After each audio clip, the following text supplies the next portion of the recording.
The story begins with the main character thinking, looking at a bunch of dead people, can he become a really strong hunter like him? A few hours ago in the guild building, people say that the guilds have cleared out a lot of mid-level dungeons, so even some hunters can't find anything, so it will be dangerous to go there alone. The guy looks at what is written on the board. Elite combat requires an assassin. Experience is desirable. Elite combat is looking for a gold level mage. Good payment. Battle Royale requires a low capacity storage station. Battle Royale, the number of available positions is limited. The guy points at the other guy and says he should take a look.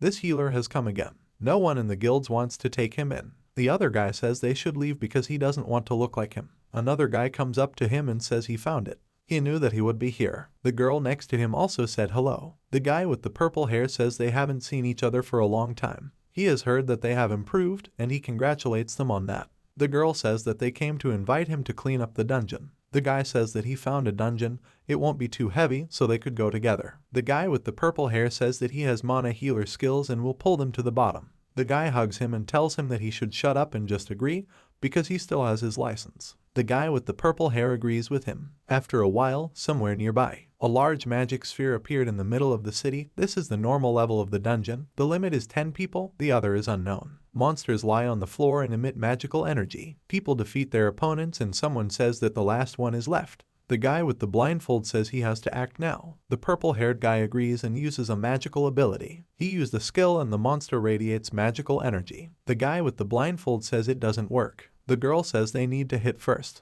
An object that emits energy appears next to it. She summons a magic circle and streams of energy capture the monster. The guy says that this is great and now he is using his new skill. He swings his sword, activates a charge, and uses the single sword strike skill. With a single blow of his sword, he cuts off the monster's head. The guy with the purple hair asks if he's gotten stronger. The monster's head flies up high and it emits a bright light. The guy looks at it and asks if he can ever be as strong as he is. The monster's head falls to the ground and begins to scatter. The guy puts the sword on his shoulder and says that the sword fell from this monster. The girl comes up to him and says that he is very lucky, he even got a high-quality stone. The guy says it's weird, then he'll take this and this weapon first. He examines the sword and says it's a weapon, it's better if he takes it. He throws the sword at the guy with the purple stripes and says that he doesn't need it, no matter what abilities, and it will help him. The purple-haired guy caught the sword that was thrown to him. The other guy says that he also needs to increase his strength. They can leave now, it's been a rough day. The purple-haired guy thanks him. The guy with the blindfold says he should go with them again. Suddenly, the ceiling in the dungeon starts to crack. The girl turns around and says they should wait.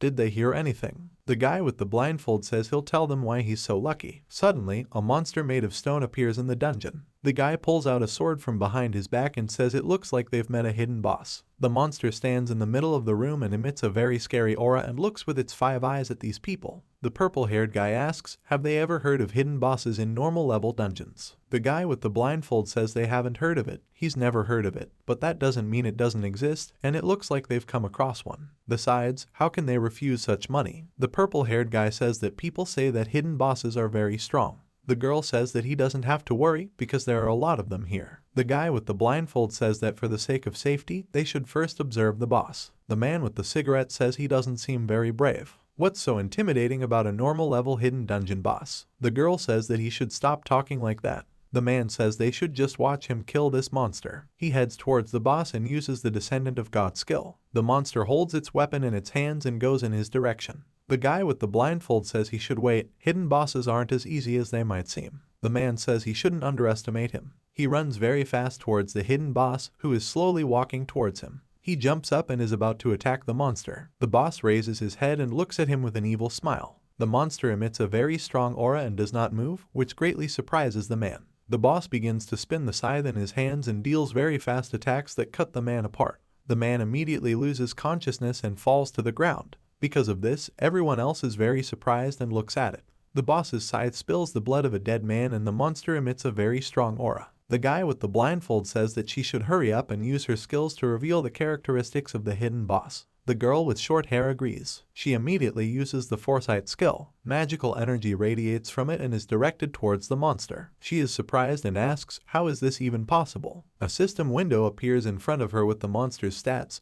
Health points 32,456 points, energy 9,999 points, attack power 2,675, defense 1,895, speed 64 points, strength 265 points, agility 268 points, intelligence 190. A girl with short hair falls to the ground in surprise and says it can't be, it's impossible, they're all going to die. A very strong horror appears on her face. The guy in the blindfold comes closer and tells her to stop panicking and tell her what she saw. The girl with short hair says that she saw that even though the hidden boss health is low, but the other stats are 10 times higher than any other normal boss. The guy with purple hair is surprised and asks, what did she say? The girl says they will all die here. What should they do now? The guy with the blindfold pats her head and tells her that she doesn't need to panic. Besides, it's just one boss. If they work together, they would have a chance to defeat this monster. Everyone should listen to him carefully, even though the hidden boss is strong, but he is not invisible. As long as they can avoid the hidden boss's attacks,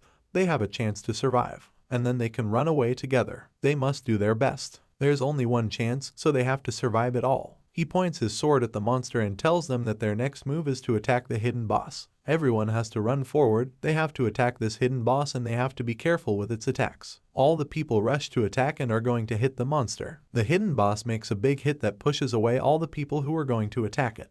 The girl with long hair uses magic and says that they should attack now. Multiple magic attacks hit this monster. The guy with the shield says that if they continue like this, they will have a chance to defeat this monster. Everyone should go ahead. The girl with short hair continues to watch the boss and says that the boss's health has dropped to half. The guy with the blindfold says that they can't relax and they need to hold on. They must keep attacking, avoid the monster's attacks, and protect the healers. The monster swings its scythe and is about to attack him, but the guy dodges this attack and strikes with his sword. Magic attacks continue to hit the hidden boss. The girl with long hair tells everyone that they must keep attacking. They can't stop. The mages continue to shoot fire at the monster. Because of their attacks, there is an explosion of great power. The guy with the dagger says that with such a strong attack, no matter how high the hidden boss stats are, this monster will definitely fall. Due to a strong explosion, a large cloud of dust appears next to the boss, but the monster endured and looks at them with an evil look. The guy is surprised and asks, what was that? Did it not affect this monster? And it looks like they angered the boss. The monster strikes hard with its scythe and defeats one of the warriors. The blood from this attack is scattered around the room and the boss continues to look at the others. People run to attack and one of them says that they should continue to attack and hold on,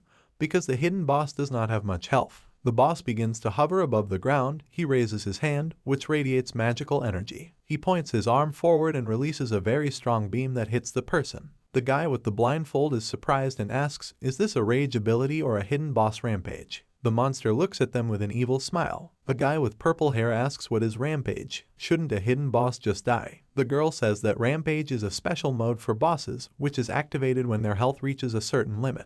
The stats of bosses in a state of rampage are greatly increased due to the fact that only a small number of bosses have a similar mode. She really didn't expect to see this from this boss. The guy with the purple hair asks what they should do now. Are they all going to die here? The guy with the blindfold says they still have a chance. They have enough time for him to gain strength, then he can use his sword and kill this monster. A guy with purple hair looks at him and asks if this will work. The guy with the blindfold says they'll never know until they try. The girl says that they don't have to worry, she will give them full support. She is about to cast some kind of spell and a bright glow appears next to her. The guy with the blindfold tells the boss that he will die here and now. He rushes to attack and is about to strike. The boss swings his scythe and is about to strike faster. The guy with the blindfold asks this freak, does he still dare to resist? He notices the boss actions and was able to strike. The boss rises into the air, emitting a magical light, and the guy says that this is his chance. He'll regret fighting back. The boss raises his hand and is about to release magic energy. A large magic sphere appears in his other hand.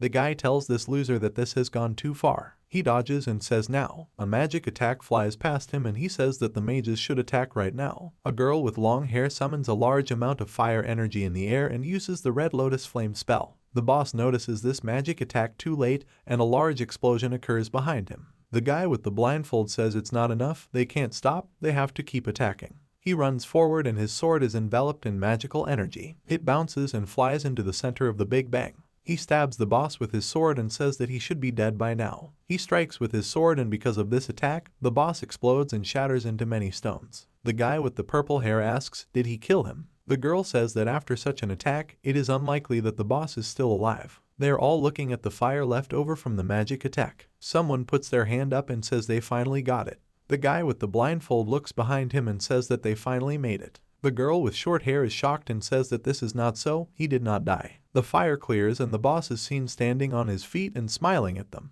The girl with short hair says that he is still alive, they should move back, he is still not dead. The boss starts running very fast towards the people and screams loudly out of rage. He runs very fast towards the girl with short hair and she says with shock that there is not even a single scratch on him. The boss almost instantly appears in front of her and cuts off her head with one blow of his hand. The girl's head falls to the ground and people stare in surprise at this very sudden attack. The guy with the blindfold says that they should not stand still and they need to run away. In a matter of moments, the boss appeared behind the long-haired girl. A guy with a blindfold and purple hair notices this and simultaneously shouts the word no, but the monster mercilessly kills the girl with a single blow of its hand. Immediately, he runs towards the humans to kill the others. Guys ask what they should do now. Can they do anything to this monster? The boss appears in front of 3 guys and defeats several people at once with great speed, after which he screams loudly with rage. The guy with the blindfold is very angry and asks how this could have happened. He screams loudly in anger and runs to attack. The boss notices this and turns around with a smile. The guy with the blindfold is shouting loudly at this monster, about to attack it.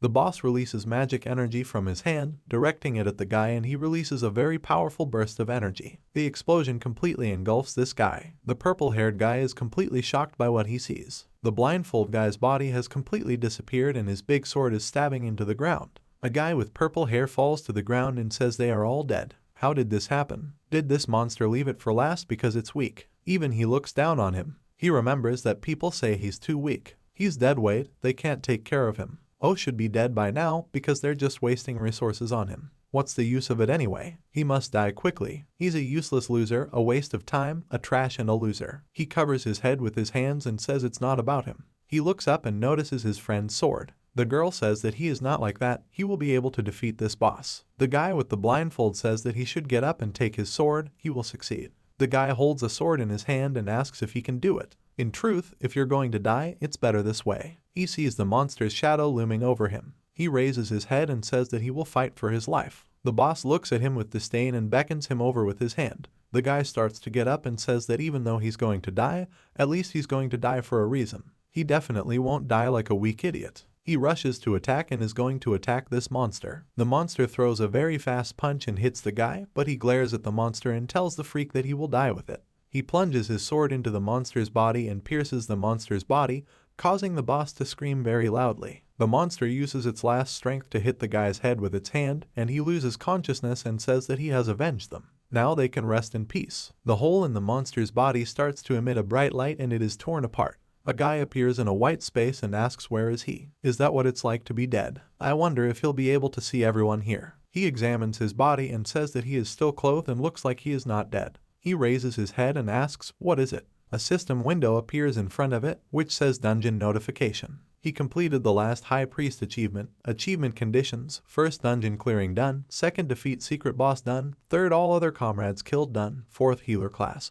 After a while, the hidden boss eats the meat that he holds in his hands. He sits over the body of the man he killed and eats the body. The purple-haired guy looks on in shock. The one who gets eaten by the boss is his friend. The boss turns around and looks at him, then gets up and slowly walks towards him. The guy is very afraid, looking at him. The boss stands in front of him and looks at him with a bright light in his eyes. The boss licks his lips while looking at him and with a smile, he swings his hand and reaches for his head. Suddenly, the guy wakes up in bed and says that he had this dream again. This guy's name is Song Ran and he's a healer, but his abilities are extremely inefficient. Therefore, most teams reject him, making him the target of everyone's ridicule, until a few weeks ago, his only friends took him to a dungeon with a hidden boss, where they sacrificed themselves to protect him. As a result, he was the only survivor of that dungeon. Although the guild didn't investigate the case, but people spread rumors about the cursed healer widely. They seem to tell him that he is not worthy of companions, but as an insignificant healer, he deserves this solitude. Song Ran opens the refrigerator and asks, is this all that's left? The last bottle of water, it looks like he'll have to leave the house. He takes a bottle of water and drinks the contents. He says that besides, the place hasn't been cleaned in a month,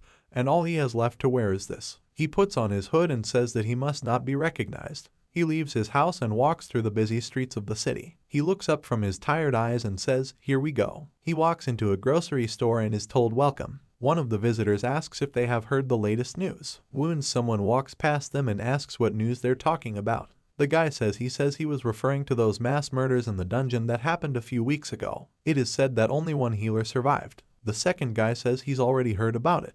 He also found out that it was a healer who killed his entire team in order to take over the dungeon's rewards on his own. The guy asks, is this true? Is his information reliable? The second guy says that of course it is. An older brother from the guild told him about it. The guy says that in this case, this healer is just a jerk. If he met him, he could easily kill him. The second guy laughs and asks, is he going to beat him up with that body? The guy asks, does he really think he can't beat the healer? He shouldn't look down on him. Rand brings the groceries to the checkout counter and says he will take it. The saleswoman greets him and tells him that the purchase price is 198 yuan. Will it pay in cash or by card? Rand hands her the card and tells her that he will pay with the card. She says he should wait a minute. She swipes the map and what she sees surprises her. She apologizes and says that there are not enough funds on his card. He can only buy bread. Rand says that in this case, he will only take bread. The girl holds out the bread and the card and says that here is his purchase. It may come again. He walks out of the store, looks at the bright sun, and says it's the first time he's been outside in weeks. It seems that in the future he can't count on joining the team to earn money. He doesn't have a team or friends, so what should he do? So, the only dungeon that he can go to alone is Ono, the beginner dungeon. Beginner's Dungeon, a man-made dungeon located in the center of the city that novice hunters use to learn and practice their own abilities. But since this is only for novice hunters, the difficulty level is almost zero. Of course, the payment after stripping is also very small. Rand clenches his fist and says that however, now he is not in a position to choose. In the end, it will save him from starvation. The guy who sees this asks the girl named Min, isn't it Song Rand, that useless healer? What is he doing here? The girl laughs and says that she doesn't know what brought him to the novice dungeon. Is he able to fight? Rand enters the portal and the system window says, welcome to the beginner's dungeon. He asks, has there ever been such a notification before? What is that? The system notifies that system testing is starting. He must accept congratulations on meeting the conditions. The dungeon will soon open an evolutionary mode for him. He'll have a good time in the dungeon. Rand asks, what is the evolutionary mode? And what is this thick blood mist? It's disgusting. His evolution blade responds to this. It seems that all this is happening because of this sword.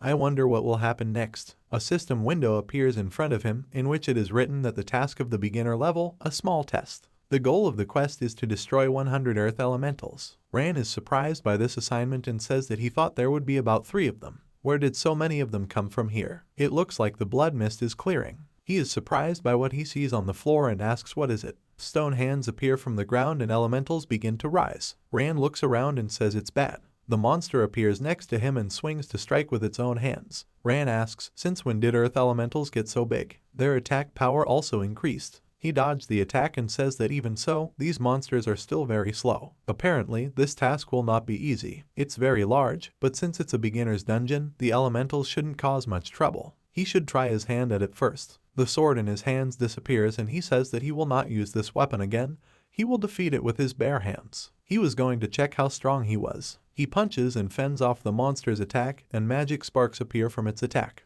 The monster immediately swings again and is about to strike again. The monster and Rand both swing and throw punches at the same time, releasing a large amount of magical energy. He says that this monster is more powerful than he thought and looks like he can't handle it with his bare hands. He summons the sword and says it's time for the evolutionary blade. The monster, meanwhile, has already raised its arm back and is dealing a very strong blow. Rand tells this piece of dirt that it won't work against him. He strikes very fast with his sword and destroyed the elemental in one blow. He says it's weird, it's like he's gotten stronger. Or was it just his imagination? The monster's body is shattered into pieces and wounded. It got rid of one. Who will be next? He notices that 2 more earth elementals have appeared and says that it looks like he won't be given time to rest. He uses the basic strength enhancement skill and says that they shouldn't underestimate the healer. It also uses a basic speed improvement and a basic stability improvement. A huge crowd of earth elementals is coming at Rand and he runs towards them. He lands a quick blow with his sword and cuts off the arm of one of the monsters. He is surrounded by a crowd of monsters, which he kills one by one. Rand kills monsters that attack him in a crowd and a lot of system windows appear, notifying about his level increase. Rand is standing in front of a monster that swings its arm and is about to attack it.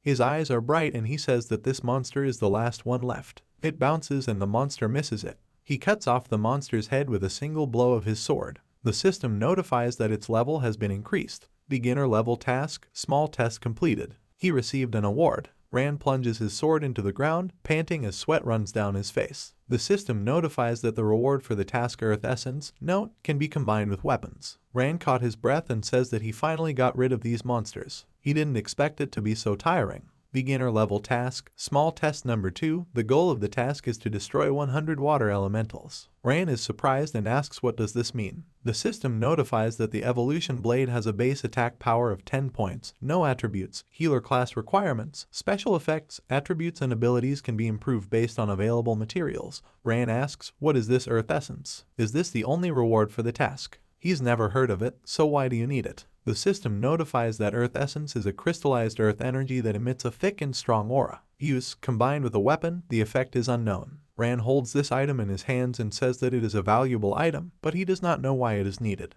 Right now, he doesn't have time to study and he doesn't know how difficult the next task will be. If this continued, he would definitely die here. He looks up, notices a very bright light, and asks what is it. He covers his face with his hand and asks, what's going on here? He is surprised by what he saw and says that this is a strong snowstorm. Why was it snowing so suddenly? He remembers the water elementals and asks, is it because of the mission? Rand sees a lot of objects falling from the sky and asks, what is it? It falls to the ground and he realizes that it is not ordinary snow. These creatures that fell from the sky turned out to be water elementals. They get faces and hands, and monsters take on a new look. Rand looks at this and says that as he expected, the water elementals won't be ordinary. It looks like they've also become stronger. He approaches the monster very quickly and jumps up and strikes the water elemental's arm with his sword. Rand lands on his feet, and after noticing that his attack didn't deal any damage to the enemy, he says that this attack didn't work and it pisses him off. The monster swings its arm and approaches him. Rand examines the monster and asks, is the monster still unharmed?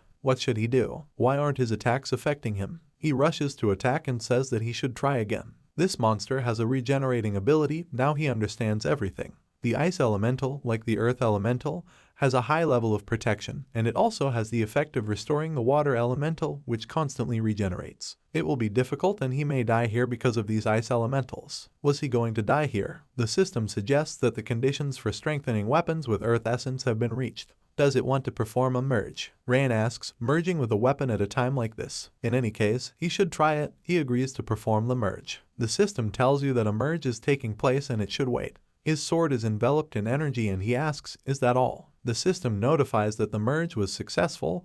His weapon has gained a unique ability, petrification of the maximum level. Petrification skill, the weapon can cast a petrification effect on the enemy, reducing the enemy's movement speed by 50% and blocking regeneration. Also, the enemy's defense will be reduced by 30%.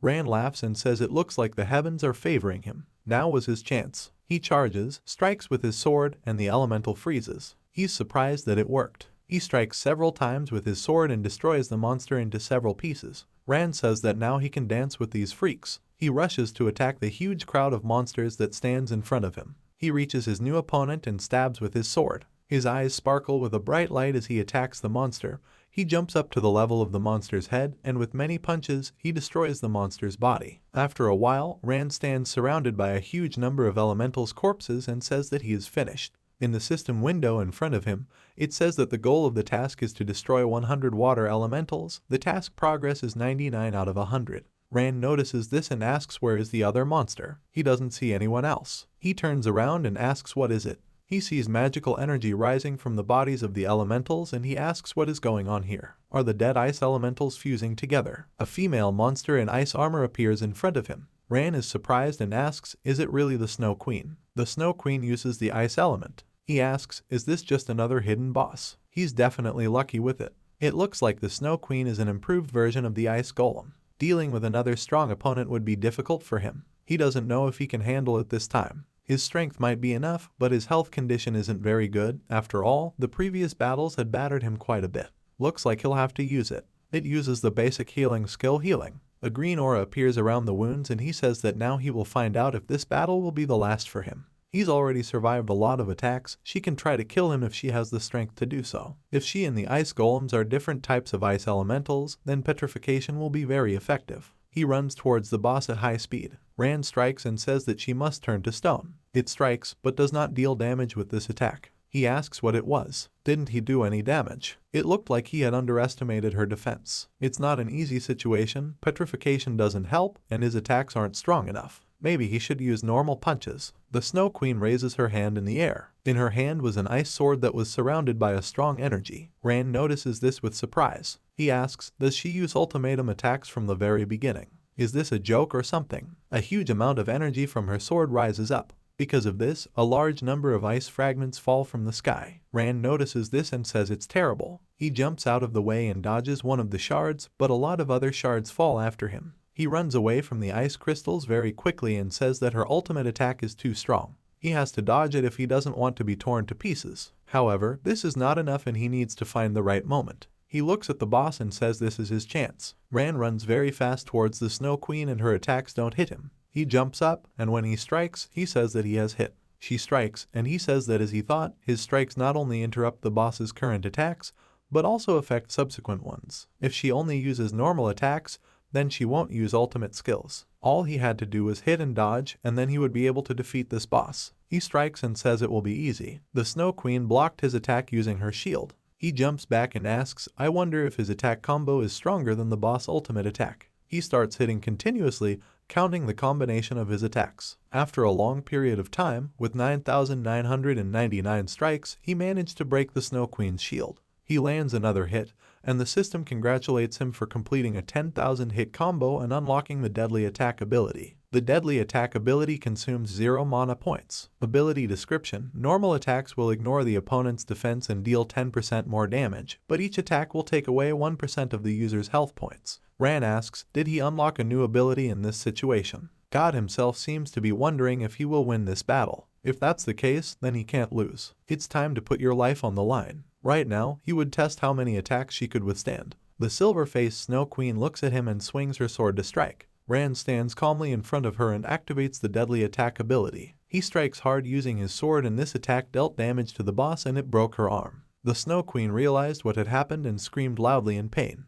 She became angry and began to be overwhelmed by a very strong magical energy. Rand asks how she feels about this. She misses her hand already, doesn't she? Suddenly, the Snow Queen's hand lifted and joined together, causing her to smile and look at him. He looks at her and says that she has an incredible regeneration rate. Although he might injure her, he might not expect an easy victory. The Snow Queen hovers in the air and looks at him. She strikes with her sword, but he manages to parry this blow, which caused a very strong wind to rise due to the strength of her blow. Rand says that in that case, he should kill her with one blow. The boss hits him very hard, but he blocks this blow and pushes him away for a long distance. Rand looks at her and says she won't have a chance to fight back. The Snow Queen very quickly approached him and attacks with her sword, falling on top of him. He jumps out of the way and she misses him. Rand looks at her and tells her that he's not making it, that he needs to find the right moment. He jumps up and twirls in the air, striking with his sword. He lands and says it was a good moment. He turns around and sees that the boss wasn't hurt by his attack. The Snow Queen strikes with her sword, but Rand manages to fend off her attacks. He throws a punch, but misses and asks if she was able to dodge. The Snow Queen rises into the air and releases a large amount of magical energy. Rand lands and says it's too bad. The boss's eyes are filled with a very strong energy. He says that he can't let her use her ability. This time, he would definitely kill her. A lot of ice shards fly in his direction and he says that she must go to hell. Both of them struck out with their swords, which caused a strong explosion of magical energy. The Snow Queen soared and says that he finally succeeded. He slowly walks on the ground while shards of ice fly around him due to the boss body being destroyed. The system congratulates him on completing the beginner level task small test number 2 and he receives a reward for it. Rand asks, what did he get this time? The system notifies that the task reward is water essence. Note, it can be combined with a weapon. Water essence is a shard of ice that radiates cold. A merge is available for his weapon. Does he want to perform a merge? Rand says that of course he agrees. The system notifies that the merge was successful. His weapon has gained the unique ability of Ice Therapy of the first level. Ability Ice Therapy. Each attack of the user restores 0.1% of the health reserve. Health recovery can be reduced by negative effects. Rand asks, isn't just 0.1% meaningless? Well, it's better than nothing. Fortunately, this ability can be improved. He's been here long enough, and it's time for him to get out of here. The system notifies that there is an exit from the dungeon and it must wait. After some time, he exits the dungeon through a large portal. The guy says that someone is coming out of the dungeon. The girl asks how it is possible that there is not a single scratch on it. Rand asks, is there something wrong here? Could it be that they are members of the League? Why are they here and what happened? Had someone been hurt? The difficulty of this dungeon is extremely low, then how could they get such injuries? He turns to the portal exit and looks. The guy runs out and loudly says that someone should help him. Rand looks at this and asks, what's going on here? He approaches the injured girl and apologizes, asking if she can tell us what happened here. The girl asks if he hasn't heard about it yet. Something very strange has happened. Rand asks, is something very strange? The girl agrees with him and says that a few hours ago, she and the team wanted to train their new abilities. They had recently learned it, but it was all very strange. Just as they were practicing, a cloud of black smoke suddenly appeared above the ground. They immediately suspected something was amiss and started to retreat, but everything happened too quickly and they didn't have time to leave. After the smoke cleared, the weak monsters became incredibly strong. They surpassed them by several times, so they could only run away. Due to her carelessness, she was wounded in the waist area. However, they were forcibly brought back from the dungeon due to exceeding the time limit. If it wasn't for that, she doesn't know what would have happened to them. Rand realizes that this was a couple of hours ago. Did this happen the moment he entered the dungeon? Is it possible that his presence affected other people who were in this dungeon at the same time? If this is the case, then he needs to pay more attention to it. Rand thanked her and says he understood everything. He thinks it looks like he can't go into the dungeons whenever he wants anymore. A group of people appear who say that they should disperse. Their guild has been sent out by the League to deal with the current situation. People say it's the Huang Tu Guild, the biggest guild in the city. This time there are a lot of them, even more than necessary. The guy tells the team of healers that they should come here because there are wounded people here. Another guy tells the task force that they need to be prepared because they are going to enter the dungeon. Rand looks at them and says that they have so many people that they don't seem to need his help. He needs to get out of here. The girl notices him and says that he is an old acquaintance of theirs. What was he doing here all by himself? He should let her examine him in case he got hurt. No one wanted him in their group, did they? It's so sad. Rand passes by and gets angry and asks how dare he ignore her. Was he already running off to his nanny? She apologizes and says that she forgot about the fact that she is already dead. Rand summons his sword and brings the blade to her throat with great speed. He says she has to take back her words or else she will die. The girl is very surprised by this and wonders what is going on. Isn't he a healer? Why is it so fast? Suddenly, someone swings a sword between them and deflects the blade of the sword. Rand is surprised by this and looks at the person who did it. The man with the blindfold says that they should moderate their ardor because this is the territory of beginners and it is forbidden to kill players here. If he dared to attack her, then he wouldn't turn a blind eye. He sheaths his sword and says he can't imagine how much he'll regret it.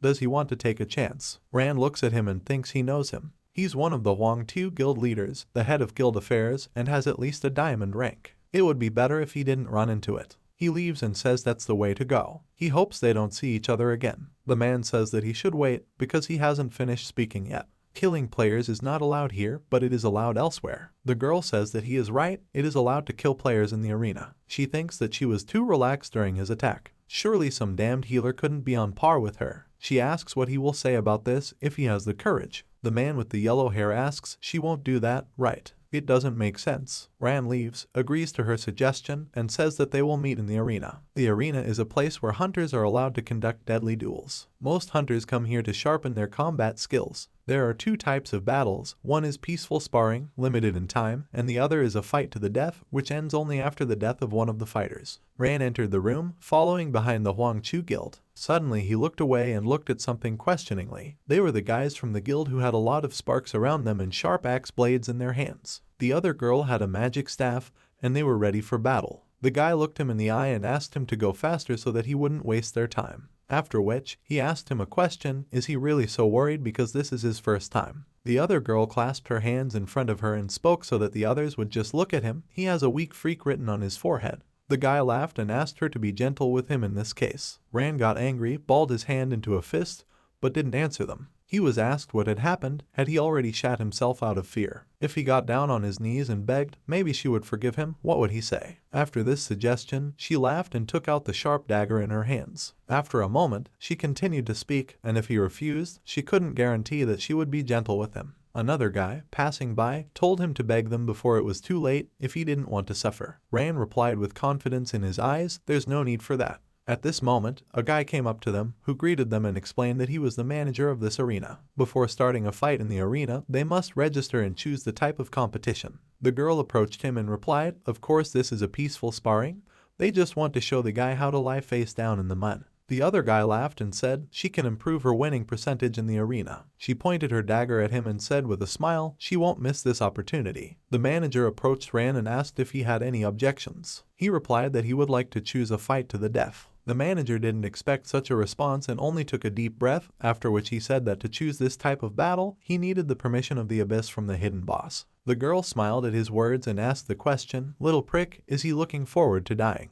Does he want to join his friends as soon as possible? He probably doesn't even know what Abyss resolution is." He took out the roll of paper in his hand and asked again, "Are they talking about this?" The manager told him that this was exactly what he needed. Some strange guy after seeing what he saw told the others to look at it. This guy has the permission of the Abyss. It will be interesting to watch their fight. At this moment, the girl was dumbfounded and asked again with a frightened expression, "Where did he get this from? It's only a bronze rank." The other guy also got angry and asked again, he couldn't possibly have defeated the hidden boss. He stole it, didn't he? The girl continued to say in a dumbfounded state that it was simply impossible. The guy looked in his direction without saying anything and Ran asked them a question. Now they can fight to the death. The manager replied, "Of course, if he has the permission of the Abyss, then the other party can't refuse him." The girl looked at him with a deep frightened look and thought, no, this jerk couldn't have killed the hidden boss, he must have obtained permission through some sneaky trick. She shouldn't worry, she'll definitely get through it. A strange guy called the rest of the guys to watch this fight and said, "Here, everyone should go here." He had heard that someone was about to fight to the death. The other guys started to get closer to him and he kept trying to persuade them, "Seriously, you can't miss this."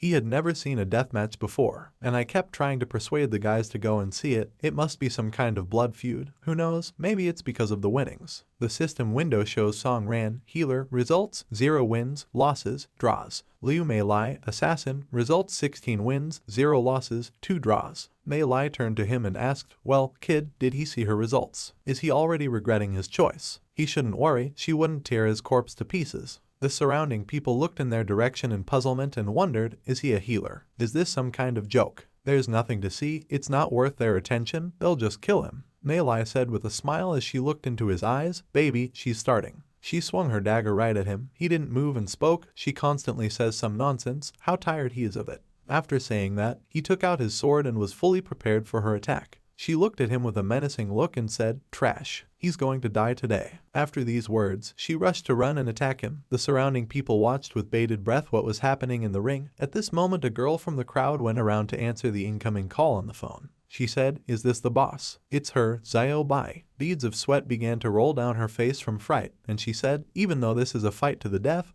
what can you expect from a bronze rank?" The boss yelled at her to do what he told her. "Stop talking this nonsense." She threw down the phone, waved her hands and replied, "Okay, I understand. She will start right now." At that moment, she started the live broadcast from her phone and wondered why he always did that, but there was nothing she could do about it. When she started broadcasting, she said loudly to the audience, "Hello everyone, she's Tang Xiao Bai. She'll be broadcasting a live broadcast of the deathmatch right now. They should not forget to like and subscribe." When the fight between them started, all the people started shouting various exclamations from overflowing emotions. Mei Lai stopped a few meters in front of him and thought, he doesn't know when to stop. Then she said, "Today, she'll show him what it's made of." After that, she abruptly began to offend in his direction, saying that he would see the incredible speed of the killer. As she approached, she began to wonder what a shame it was that a pathetic healer would dare raise a sword against an assassin. But that was all he could do. Ran remained motionless as she laughed at him and said, "Trash, with his level, he wouldn't even be able to see his shadow." She laughed again, and he looked her in the eye and said, "Really?" After asking the question, he chuckled. She raised her sharp daggers at him and wondered, is he still so cocky? Well, it's a pity that you have to use your abilities on such trash, it's a pity. Next to her, she was rushing around him quickly, but when she got close behind him, she decided to use the backstab ability. Ability description, an active ability that requires hitting an opponent in the back to activate. Increases the chance of a critical attack by 15%, increases the attack power by 15%, and applies a stun effect to the victim for 1.5 seconds. There was a fierce fire in her eyes and she wished he was dead. At this moment, he only averted his gaze in her direction, then turned around abruptly.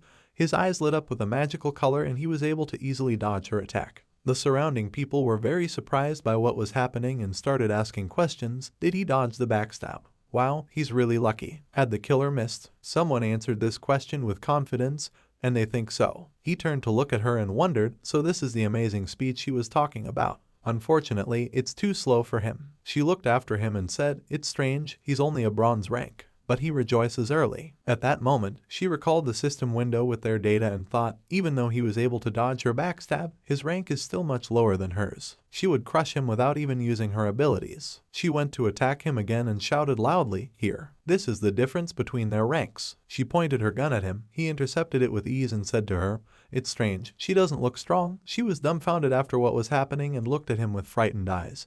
That's impossible. He shouldn't be told that he's hiding his real rank. The surrounding people watched them with bewilderment, and one of the guys said, "It seems that this healer is strong. He is confident in his abilities." Nalai looked at him with a malicious look and thought, okay, since he's not as weak as everyone says, she'll take him seriously, she'll destroy him. She used an innate ability and everything around her lit up with a bright red color. She took advantage of the mist of deception, swung her sword and said to him, he was stronger than she expected, but he couldn't stand up against his innate abilities. He reached out through the fog and asked her, "Fog, thick as water." It doesn't want to upset her, but her innate ability is pathetic. After saying that, he pointed his sword and mentally said, "Petrify." He made a sharp movement with his hand several times and the surrounding people did not understand what he was doing at all. Someone laughed and thought, it looks like this is the so-called legendary Fog. Is he swinging his sword in frustration? This assassin's ability is incredible. One of the girls opened her mouth in surprise and told the others to wait. They should take a look. It looks like the fog is slowly clearing. Does this sword swing help? This is some kind of joke, right? The fog is slowly disappearing. At this moment, Mei Lai's sword was shrouded in mist and split into pieces. She shouted, "How is this possible?" Her innate ability was cancelled. What did he even do? She was right behind him and swung the knife at him, and he looked in her direction and asked, did she know? At that moment, a stream of blood flowed out of her mouth and she fell to the floor. He ran towards her and shouted, "Arrogance can be costly." All the surrounding people widened their eyes in fright and surprise and continued to watch the scene in silence. The Huang Tu Guild reacted with the same method. Ran came closer to her, put his sword to her, and she looked at him with a hard stare, and he asked the question, "What is it?" She doesn't want to be sarcastic anymore. She was completely spurting blood, kept coughing and couldn't understand. He's only a bronze rank, how did he do this? He told her he was just passing by, there was no need to insult him. She started to choke and say it was all because of, but before she could finish, the system window congratulates Ran and informs him that he has unlocked a new form of his weapon, Bloodbath. His weapon has a skill mode activated, paired possession. He saw it and spoke. He reached his domain by defeating the assassin. How ironic. The system window indicated the winner and all members of the Huang Tu Guild. One of the guys said angrily, "What a horror, he underestimated this kid." And how would they explain everything to the guild leader? Xiao Bai continued to film everything on her phone and said, "Just now, the bronze funnel hunter dispelled the fog of deceit with the assassin and instantly killed her. Is he really just a healer?" When Xiao Bai was broadcasting, she greeted the audience and said that her name was Tang Xiao Bai, and she was currently broadcasting a live match to the death. A bronze-ranked healer just knocked out a silver-ranked assassin. Some of the people who saw this broadcast on the screen wondered, seriously, did the bronze challenge a higher rank? Besides, he's only a healer, how is that possible? The people in the arena wanted to finish her off and kill her, and Xiao Bai turned her attention to the fact that the audience was also delighted. Ran looked at the dying Mei Lai and said with a haughty expression, "Now her life is in his hands, will she beg for mercy or what?" She knelt down and begged him to forgive her and spare her. He asked her again, spare her. If it was him, she would have finished him off without a second thought. He was just passing by. Was it really that hard to leave him alone? Since it was all because of her expressions, she needs to remember her name. She needs to say that she's a fool, a shameless fool. Everyone was watching what was happening through a live broadcast, and one of the guys said, "Wow, this is cruel." Ran asked her again, or would she prefer death instead? She told him that she understood that. At that moment, one of the guys from her guild asked everyone to get out of the way in anger. The other guy said to him, "It's over, the guild leader will be beside himself when he finds out about this." She said she was wrong, it was her fault, she was a fool, a shameless fool. The audience sighed at her utterances and someone said, "Not bad."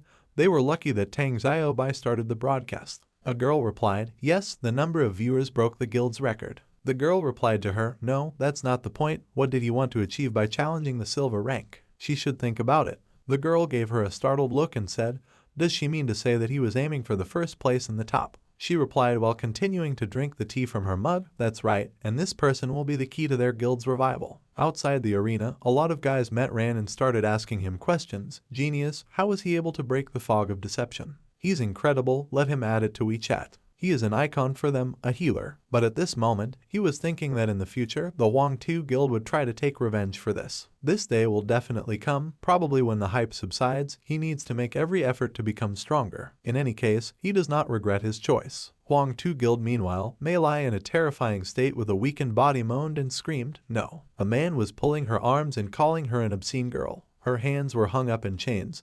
But at that moment, the guild guy came running to her rescue and said, "Boss." The boss swung the whip at him and shouted angrily at him to get away from him. Because of such a blow, the guy began to bleed and he also fell to the ground. The boss said with a terrifying look, "They have dishonored the Wong-Tu Guild, yet they dare to come back." A stupid bronze-ranked idiot had brought her to this state. He continued to beat her with the whip, and she was already bleeding profusely and screaming with all her might. He approached her closely and said, "She doesn't like being a fool. They should find out. Their lives are worthless compared to the guild's reputation." At this moment, a sinister dog barked loudly and the guy turned around at this sound with a frightened expression on his face, after which he looked at Lu Mei Lai and realized that she was already unconscious, so he hated her so much. The boss's eyes were burning with a bright sinister color, and at that moment, a strange guy with a hat and red hair was sitting on a chair behind him. He fingered something in his hands and asked him again, why wouldn't he sell it? What would he say to that? The guild guy pounced on him and asked the question, where did he come from in the first place? The boss tried to stop him, but he dodged his hands and the boss shouted at him to come back now, you freak. The man's eye lit up with a bright blue color. He made a special movement with his hand, after which a magic ray was released from his fingers, which illuminated the entire area with its light and created an incredible hole in the wall, from which the guy from the guild continued to run away.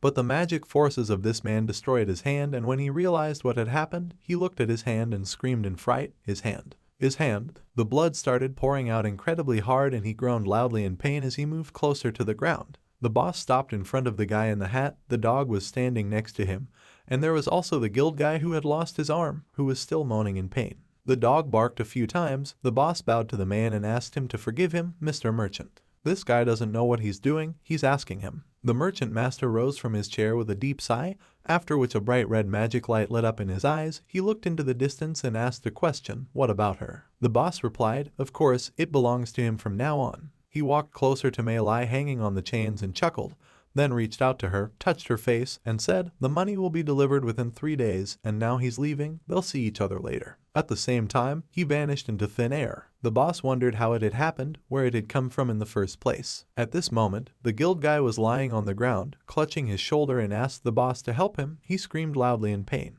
The boss started to get closer to him and ponder, but why would he need Lu Mei Lai? He glared at the boy and asked for someone to take him to the hospital. He began to think, Byron is a merchant, an underground merchant operating among the guilds. No one knows who exactly he works for. All we know about him is that he sometimes shows up and offers people deals. Deals are often not profitable, but you just can't refuse it. One day, a guild refused to make a deal with him, and in the end, the entire guild was completely destroyed. After the deal is concluded, he leaves, leaving the contract money in payment. If someone is not interested in money, then such people can ask for anything. He sat down on the chair next to the barking dog and continued to think. The deal wasn't so bad after all, but he had lost 2 guild members. He expressed a menacing look on his face and said, this bronze-ranked healer must die. At the same time, Merchant Byron had moved to some rural location. The weather was rainy, but there was lightning in the sky from a thunderstorm. In his arms, he carried Mei Lai, stepping on puddles and approaching the right place. Suddenly, he deliberately dropped it and began to examine something in his hand, and she moaned, lying on the ground from the impact. He took out a crystal from his pocket. The name of this item is Transformation Stone, legendary rank, use unknown. He used this stone, starting to reproduce the magical powers of this thing right above the belly of Mei Lai, who could only open her eyes and moan again. Byron was very surprised by what was happening. The magic stone lit up with a bright blue light and he said, wow. After which, he got up from the ground while Mei Lai continued to lie in the puddle. At this moment, a thunderstorm rumbled in the sky and bright lightning lit up the entire sky. Meanwhile, Ran was at home, taking care of himself in the bathroom. He reflected that he wasn't the same person anymore. He had been humiliated by others all this time, and because of his weakness, he took it for granted. But from this day forward, no one will dare call him weak. He remembered the guy telling him to live and get stronger. Suddenly, he felt something amiss and wondered what it was. His condition worsened. He grabbed the sink to steady himself and wondered why he felt so bad. He tried to stay on his feet, and at that moment the system window says, the petrification effect is removed. He sat down on the sofa, clutched his head and started to think. He was so tired. He absolutely didn't think that the side effects would be so strong. He began to feel very short of breath and his eyes were gradually closing, but suddenly he saw something in front of him and wondered, is this? What is it? It was a magic stone. At this moment, Byron was walking down the street in the rain, holding an umbrella in his hand. He adjusted his glasses and looked into the distance with a malicious look. 2 days later, the main hall of the Hunters Association. Song Ran, wearing a solid jacket, said, he's so bad at healing, most people awaken innate abilities, but he doesn't even think to activate them. He and the other guys looked at the system window, which showed Madness Potion price 24,600, Demon Rock price 31,500, Awakening Stone price 200,000, Fairy Tale price 5590,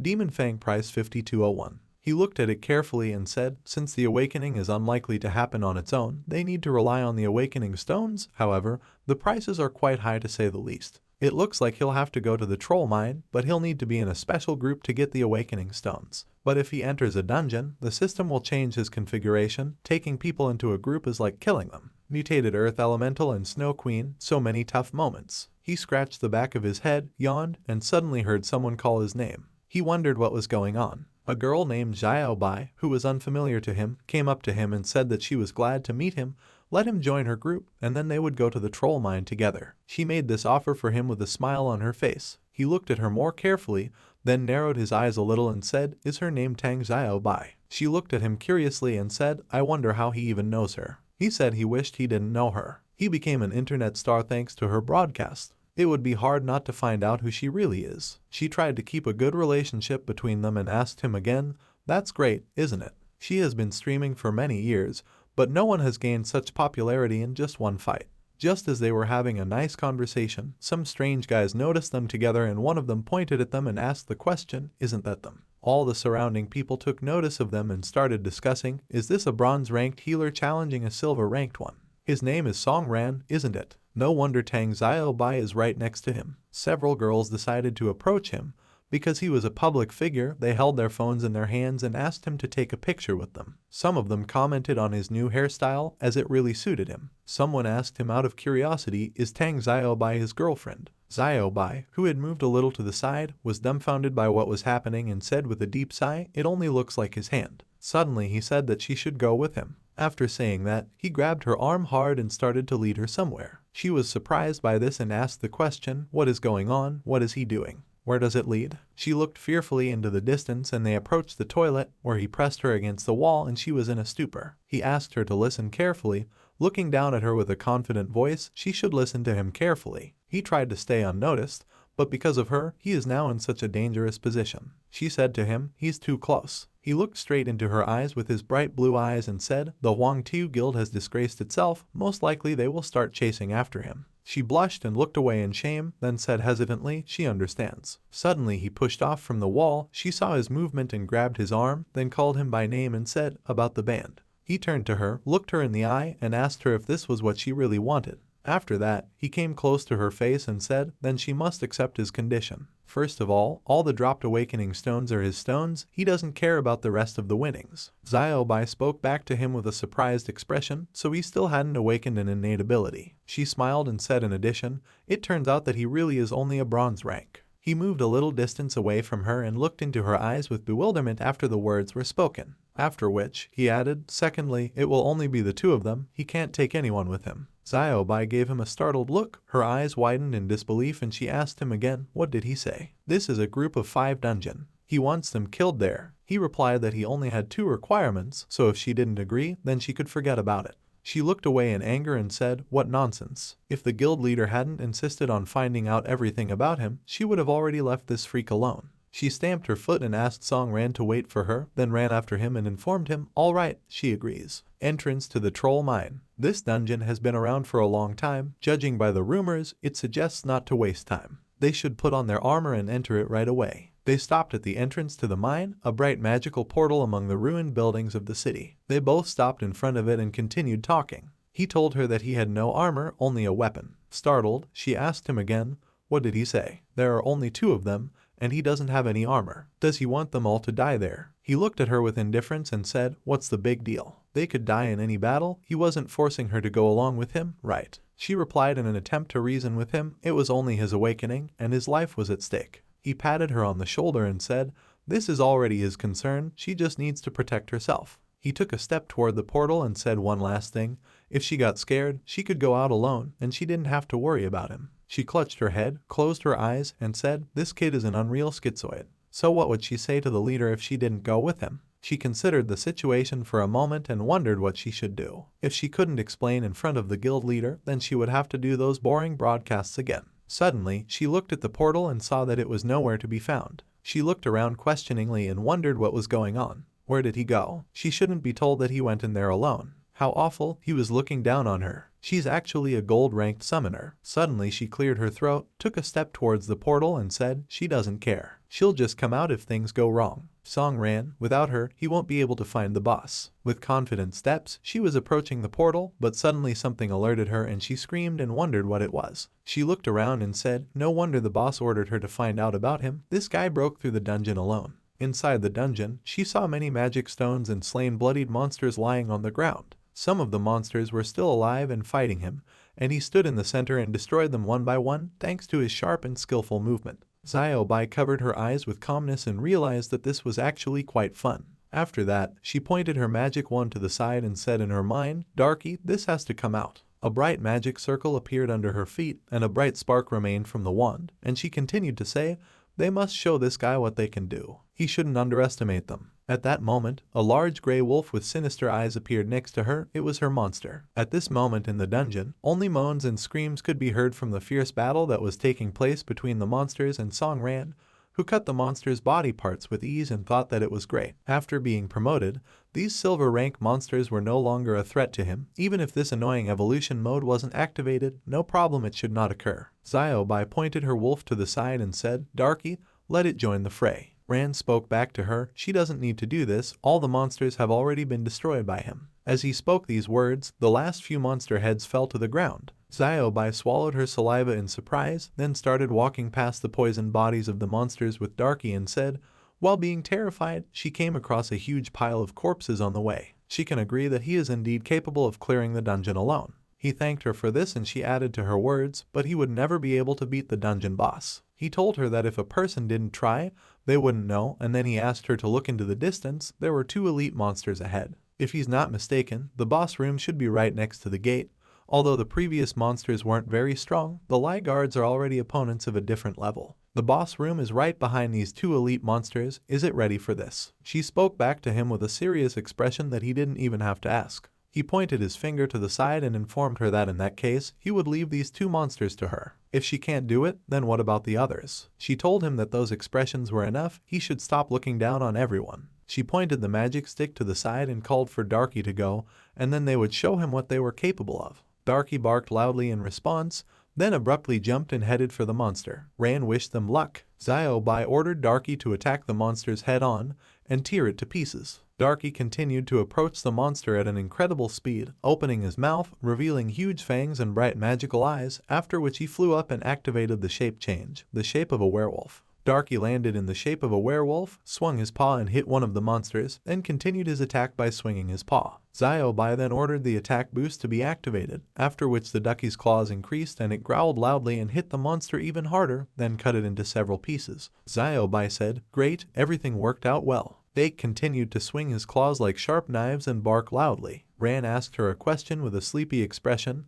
How much longer will this continue? Then he took a step, stepped on the remains of the monster, and said, he's actually in a hurry and they're so slow. He knows he'll have to get his hands dirty. Isn't it too long? With her abilities, this place is just an amusement park. Did she answer him when he managed to kill the second monster? How could he be faster than her? He has a bronze rank. He took another step and said, it's true, he has a bronze rank and his level has already reached 37, which is comparable to the gold rank, he just hasn't been promoted yet. Xiaobai asked him in disbelief, what did he say? Why wasn't he promoted? He replied, it doesn't matter, what's more important is that now he knows that she can protect herself. Now they have to fight with the boss. They both started for the gate and he stopped in front of it and said, but she should think about it again. If she walked through that door, there would be no turning back. She chuckled and said angrily to him, does he know that they've been through so many such dungeons? The darkies are much stronger than he thinks. This is a magical wolf, a very strong summonable beast that simply tears to pieces opponents of its level. He replied to her, okay, then he opens the doors. He pushed open the doors, which creaked violently. He went inside and thought about it, hoping that everything would go smoothly, but he just needed to get rid of those annoying noises. Xiao Bai went to pick him up and told the darkies to follow her. They would show him how strong they were. Suddenly, she saw a blinding light and was surprised by it, and at that moment, they received a system notification. Evolution mode is activated, monster generation is initiated.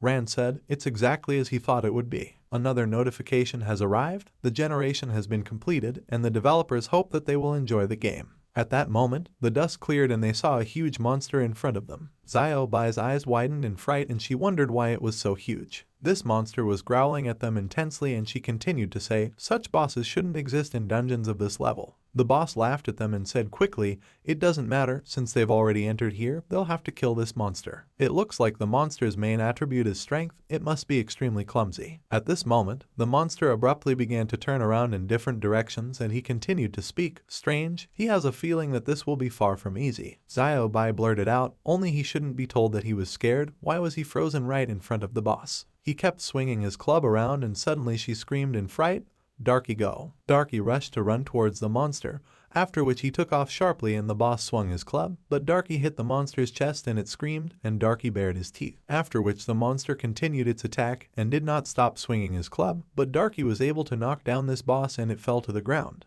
There was a fierce fight going on between the monsters. Xiao Bai shouted to Darky that it was just a good fellow. This boss looked incredibly strong. She didn't think it would be so easy. Darky got up from his seat, after which Xiao Bing smiled at Ran and said to him with a sneer, he didn't even have to do anything. Do you have something to say? He asked her again, does she really think that's all? How naive she is. At this moment, the boss swung his arm and swung his club hard. She was very surprised by this and asked what was going on. Darky just finished it off. He replied as expected, now he's officially welcoming her to his dungeon. She asked him again, in her dungeon, what is he talking about? He replied that he would explain everything to her later. Now they need to attack. This is the second phase of the boss. She should try to defend herself. If she has the strength left, she can help him. She looked after him in fright and said his name, after which the monster with a sinister expression began to attack and hit the ground hard with the club. Rand jumped up and swung at the monster's head. He kept swinging his weapon everywhere he couldn't hit. He landed and said, strange, his attacks don't really do any damage. Xiao Bai stared at the monster and said, it looks like he knew this would happen from the very beginning. How many secrets does he still have? But from what she saw, he really is bronze rank. He doesn't even know that swords aren't effective against armored bosses. Only assassins and mages can kill such a boss. She doesn't know if it's possible to defeat this boss in its current state. Suddenly, she noticed something amiss and wondered with fright what was going on. The Darkies. Darky went to defeat this monster, but the boss sharply hit this club and attacked Darky, which caused it to fall to the ground and lay in a bloody state. Xiao Bai was very scared and said the name of her animal with tears in her eyes, but at that moment, the boss got even angrier and launched his attack, swinging the club at them. Xiao Bai looked at the boss in fright and said, it's over, she didn't expect to die here. Ran wondered if it was just assassins and mages. I think I'll have to use something. 3 days ago, he found a magic stone and didn't understand what it was. In the system description, it was written that it could be absorbed by the evolution sword. He wondered if it could be absorbed. Then he'll try it. He hoped that this thing didn't have any negative effects. The system window informed him that the assassin's form had been studied, and that the two-bladed sword had been transferred. This form grants assassin abilities and increases the critical attack chance by 15%. He wrapped both hands around his sword, and Xiao Bai had a frightened expression on her face as she wondered what was going on with this sword. He swung his sword a few times, which gave off a bright magical light. Suddenly, Xiao Bai realized that they were blades. Is this a hunter with 2 classes? He looked her in the eye and asked the question, is she okay? She asked him, he is a healer, how did he get a 2nd class? At this moment, the monster looked at them ominously and he replied after taking a look at it, it doesn't matter at all right now, they need to deal with the boss first. The boss started throwing attacks at him, but Ran easily dodged the attack and lashed out with his blades at the boss. The boss glared at him angrily and hit him, causing him to fly off to the side. Xiao Bai looked at what was happening in fright and said, what a horror, it was used by a tyrant, that is, the unique ability of large bosses, it is very dangerous. Ran continued his attack, but suddenly he got close to the monster and the boss grabbed its head with his hand and slammed it straight to the ground with all his strength and gave it a terrifying look. Xiao Bai was very scared and said with a dumbfounded look, this can't be happening, what a horror. The boss was already on its way to attack her, but suddenly it was said to fight to the end. Ran jumped up from his seat and continued the attack, which she was very surprised. His face was covered in blood, but he continued to swing his blades in front of the monster, after which he turned to her and asked her if she couldn't defend herself, then she should retreat to a safer place. She told him that he shouldn't say this nonsense, she wouldn't back down for anything. Rand spoke back to her, "He can't put Tang Xiaobai in danger, we need to end this fight now." He stopped in front of the monster, who looked at him with a sinister smile, and suddenly raised his left foot and decided to step on Rand. But he in turn managed to jump up and point his blades at the monster from above, after which he struck at the monster, and this creature showed that it was dodging. Rand continued to attack and lash out again and again. Suddenly they were both dumbfounded for a moment and Rand swung his blade with all his might and hit the monster right in the head. After which the boss screamed very loudly, and Rand landed calmly and the system window announced a notification. The system notification: the Troll Lord was defeated by a critical hit, is generated maximum reward. He got the ability to hit accurately. Accurate strikes. Passive ability: critical hit chance increases by 2.5 times when hitting monsters' vulnerable spots, ignoring the armor of these creatures. Rand finished and Xiaobai asked, "Boss Assassin. He has 2 classes and abilities comparable to the gold rank. Where did he get this power from?" She had never seen him use a healer's skill before. Rand ignored her and said that as they had agreed, the awakening stone was his. He went up to her and said that he had forgotten something. He reached his hand to her knee and healed her wounds. He said he wouldn't get sick now. She looked away, embarrassed, and thanked him. Rand said there was one more thing. A dagger appeared in his hand, and with a sharp movement, he held it to her throat. He said that he wanted to learn something from her. Darky immediately barked and started growling at Rand. Rand said that he had heard that magic wolves are very loyal creatures. They are ready to protect the owner at all costs. It seems that she has a great partner. But she knows what will happen if it attacks him, right? Xiaobai was scared and told Darky to stop, but they can't attack him, they're no match for him. Rand put the dagger away and said that since she understood her position, he would put this one away. She'd only seen one of his fights in the arena, so he wondered why she'd followed such an incompetent healer into such a dangerous dungeon. What are its goals? She replied that her goals were actually simple. She was a member of the Clover Guild, and she had to find out if he was worthy to join the guild. From what she's seen, he's more than worthy. Rand asked, "The Clover Guild, a strange guild that is active in the media sphere." Xiaobai replied that they weren't what the rumors said they were. They chose the entertainment industry to keep the guild afloat. To make him understand, she would start with the Siege Company 2 years ago. At that time, the Clover Guild was the best guild in the city, even in the entire region. Back then, the leader was an alpha hunter, and there were many elite hunters in the guild. They were among the strongest in the entire association. That was until an unbalanced boss appeared in the area they were responsible for. The power of this plant monster exceeded all their expectations. They couldn't resist it. They had to flee from there in terror. Many elite hunters were killed back then. Seeing the growing number of people killed, their guild leader bravely stepped into the front ranks. Thanks to her alpha hunter power, she personally defeated the boss. With this, she saved their guild from destruction. Of the elite hunters, only one survived, their current guild leader. As a result, their guild fell from the top into the mud, and now the Hunters Association has forgotten all about them. In order for the guild that their former head sacrificed herself for to survive, they had to resort to things that greatly damaged their reputation. Their leader does not want to do this. All this time she was looking for a hunter who will lead them to glory again.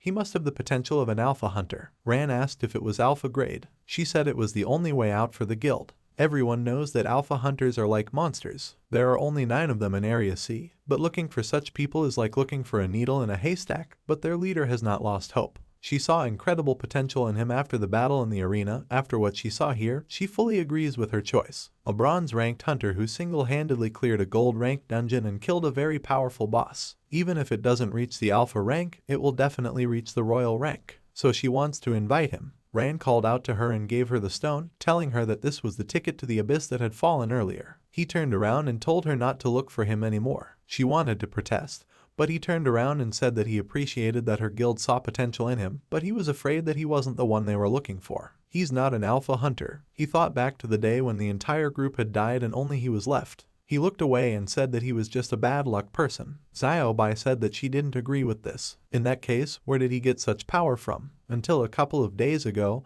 everyone considered him a weak scum. He looked at her and said with a smile that it was true. After that, he went ahead and said that he was leaving. Xiaobai looked at the stone and said that it was a smug jerk. He will definitely join the Clover Guild. She would never leave him alone. At that time, a car was driving along the road. The man told the leader that the troll mine had been cleared and it was just a 2-person party. Interestingly, one of them is the guy they were looking for today. She asked if he was talking about Rin. The man said that based on the association's data, he became very active after the test. a rookie dungeon, then an open battle with guild member Wang Tu, and after that, he single-handedly completed 11 dungeons in 3 days. Apart from sleeping, he doesn't rest at all. Such persistence is simply exciting. Still, in the past, everyone called him trash, which explains why he's so persistent. However, looking at how hard he tries, he remembers that person. She called him Liu and said that he could develop things beyond their control. Apparently, it's time to meet him in person. She pressed the gas to the floor and said that they would meet this awakened one. Some time passed. Rand was lying on his couch at home and said that it had been 3 days. Since he had been working hard all this time, his strength had increased dramatically.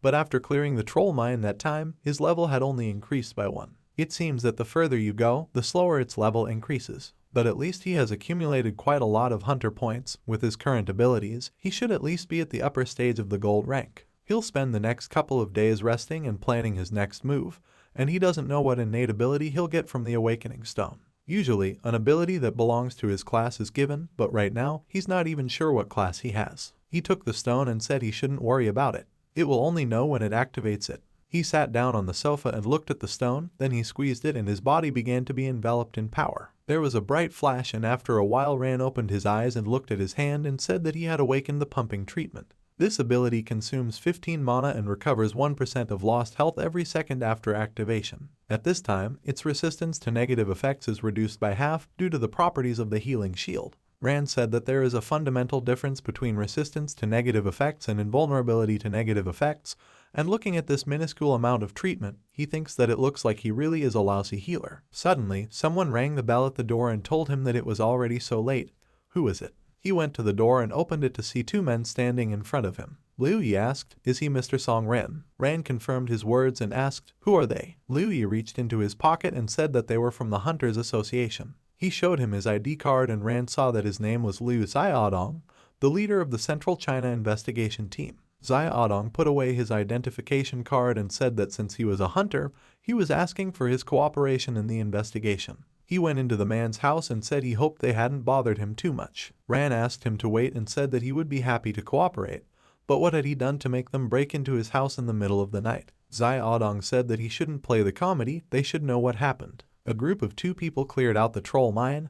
What does he think about this situation? Rand said they seem to know a lot about him. Since they know so much, what do they want from him? Xiaodong wanted to say something irritated, but Rand showed his abilities and said that even though he had used this awakening stone, he had only awakened another useless ability. He is still an incompetent healer, nothing has changed. Xiaodong nervously adjusted his tie and said that he probably wasn't going to accompany the investigation. A woman came up to them and told Liu Xiaodong that he was so aggressive, but he wasn't some outsider. Xiaodong called out to her in surprise, and Rand thought, "Who is this woman?" The woman looked at Rand and said that he had changed a lot, he was not doing business the way he used to. So will he let them in? This woman's name is Zhao Jingyan, and she is the head of the investigation department of the Hunter Association of District C. After that, Rand led them inside and they sat down opposite each other. Rand wondered why the Hunter Association was looking for him. Is it because he enlisted a troll mine? No matter how fast he gets stronger, there's nothing wrong with that. Jingyan took a sip of tea from her mug and Rand asked, "Is it all because of the newbie dungeon mutation a couple of days ago? Or the case of the hidden boss?" Jingyan said that in the first place, there was no need for him to worry, the mutation had nothing to do with it.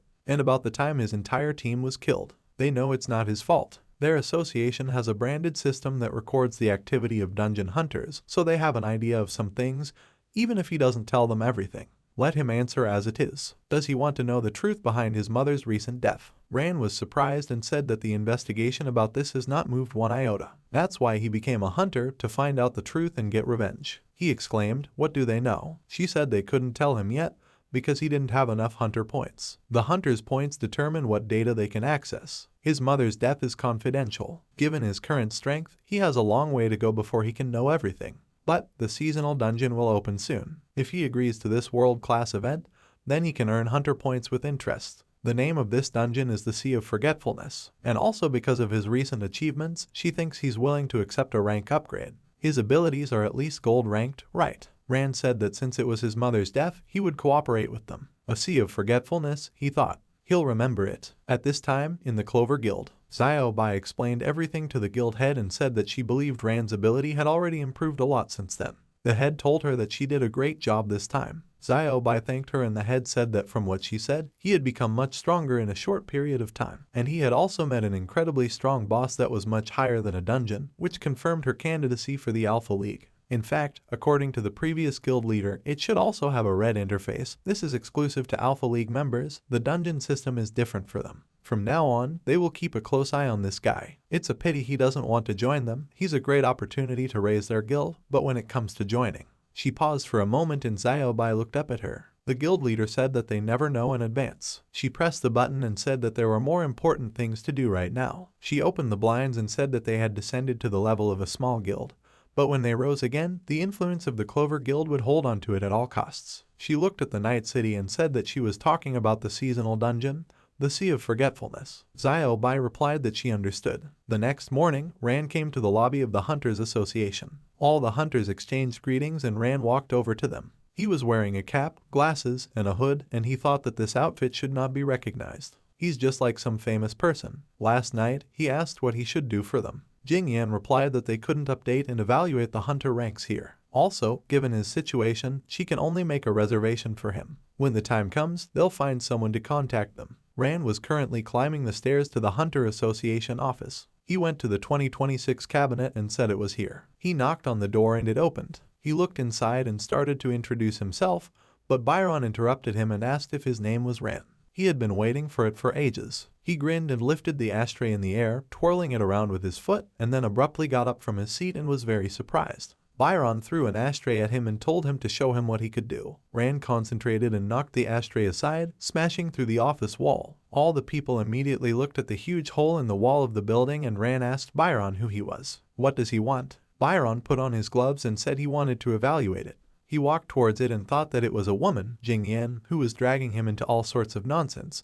But it was nothing, it was still a rare awakened. It's just that he doesn't know if he deserves such a title. He stretched out his hand and all the fragments of the building immediately froze in place. After that, he pointed the shards directly at Ran and he asked, "Is this levitation? Air element strength?" He started chipping away rocks and said that if this is a so-called test, it looks too weird. He doesn't want to hurt him. He hopes he can explain everything. Byron asked if he didn't want to hurt him. He laughed and Ran charged towards him, using a balanced sword. He swung his sword, but Byron stopped it with one finger and said he was so cocky. Ran gritted his teeth and thought, did the sword's effect not work? Byron pushed the sword away and asked if he really thought he could hurt it. This world is cruel, the slightest indecision can lead to a huge defeat. He prefers not to kill or punish, it seems arrogant to him, but for a pro opponent it is an insult.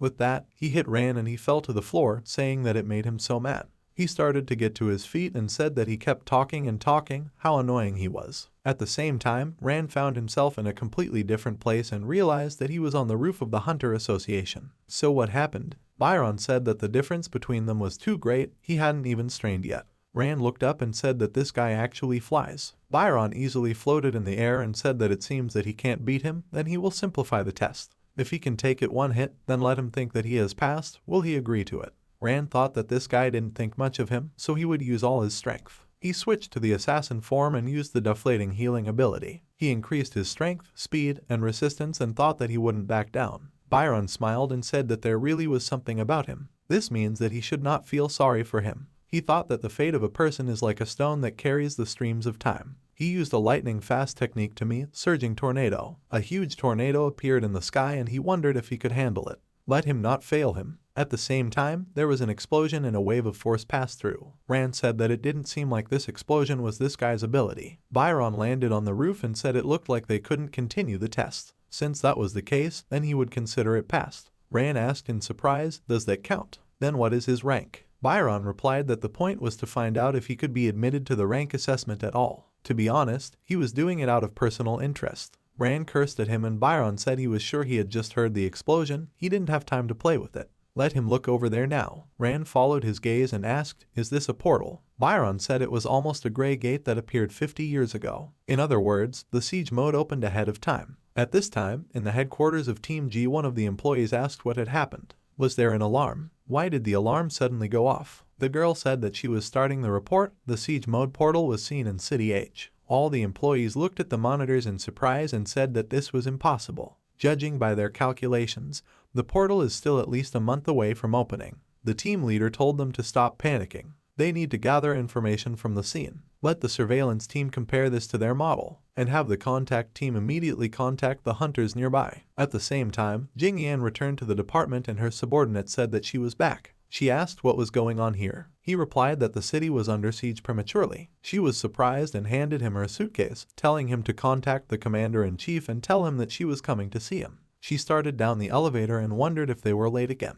At this time, Ran asked, "Siege mode. Is this the one where monsters come out of the portal and destroy everything around them? Why did it start earlier?" Byron replied that maybe there was a mistake in the calculations, maybe due to unforeseen circumstances. It shouldn't bother him. He wondered why the siege mode had started now. In such situations, the Alpha League comes to the rescue, but it's a bunch of morons who are busy with the Grey Gate. He said with a smile that it was a pity, and Rand looked at him questioningly. Byron put an arm around his shoulder and asked him what he was doing. Byron said he admits he's been through a lot and achieved a lot, but his current strength isn't enough for a sea of forgetfulness, so let him pass the rank assessment right away. On the 3rd floor of the association's headquarters, there is a portal that leads to the Sky Tower. His rank will be determined based on the floor of the Sky Tower that he can reach. Rand said that even so, there was no need to rush. Byron said that after evaluating the rank, he can return to this place to gain experience. It will give him unlimited access. Let him go there and stay there until the Sea of Forgetfulness starts. Rand asked him to wait and said that the system was reacting strangely. Byron said he thought he noticed it, too. A system notification appeared in front of Rand, which greeted all the hunters in City H.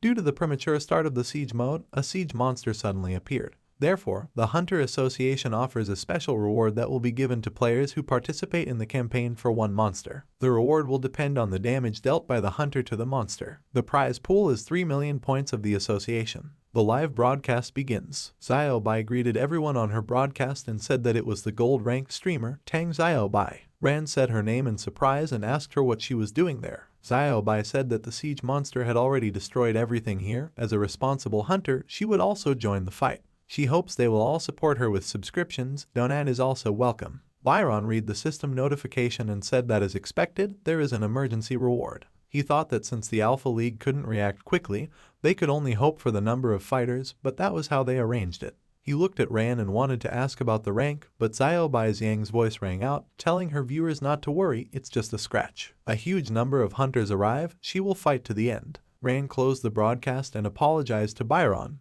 although he still doesn't know who he is, but he thanks him for giving him access to the Sky Tower. However, it will go to the portal. Byron laughed and asked if he was worried about this girl. I think she was cleaning out a troll mine with him. Rand replied that that wasn't the point, just that he wanted a reward. At this time, in some unknown place, a man was watering his garden and humming a tune. Jing Yan entered the garden and asked Master Du, "Is he here?" The man laughed and asked, "Is it really little Zhao? She came to see him because of the siege regime in the city, right?"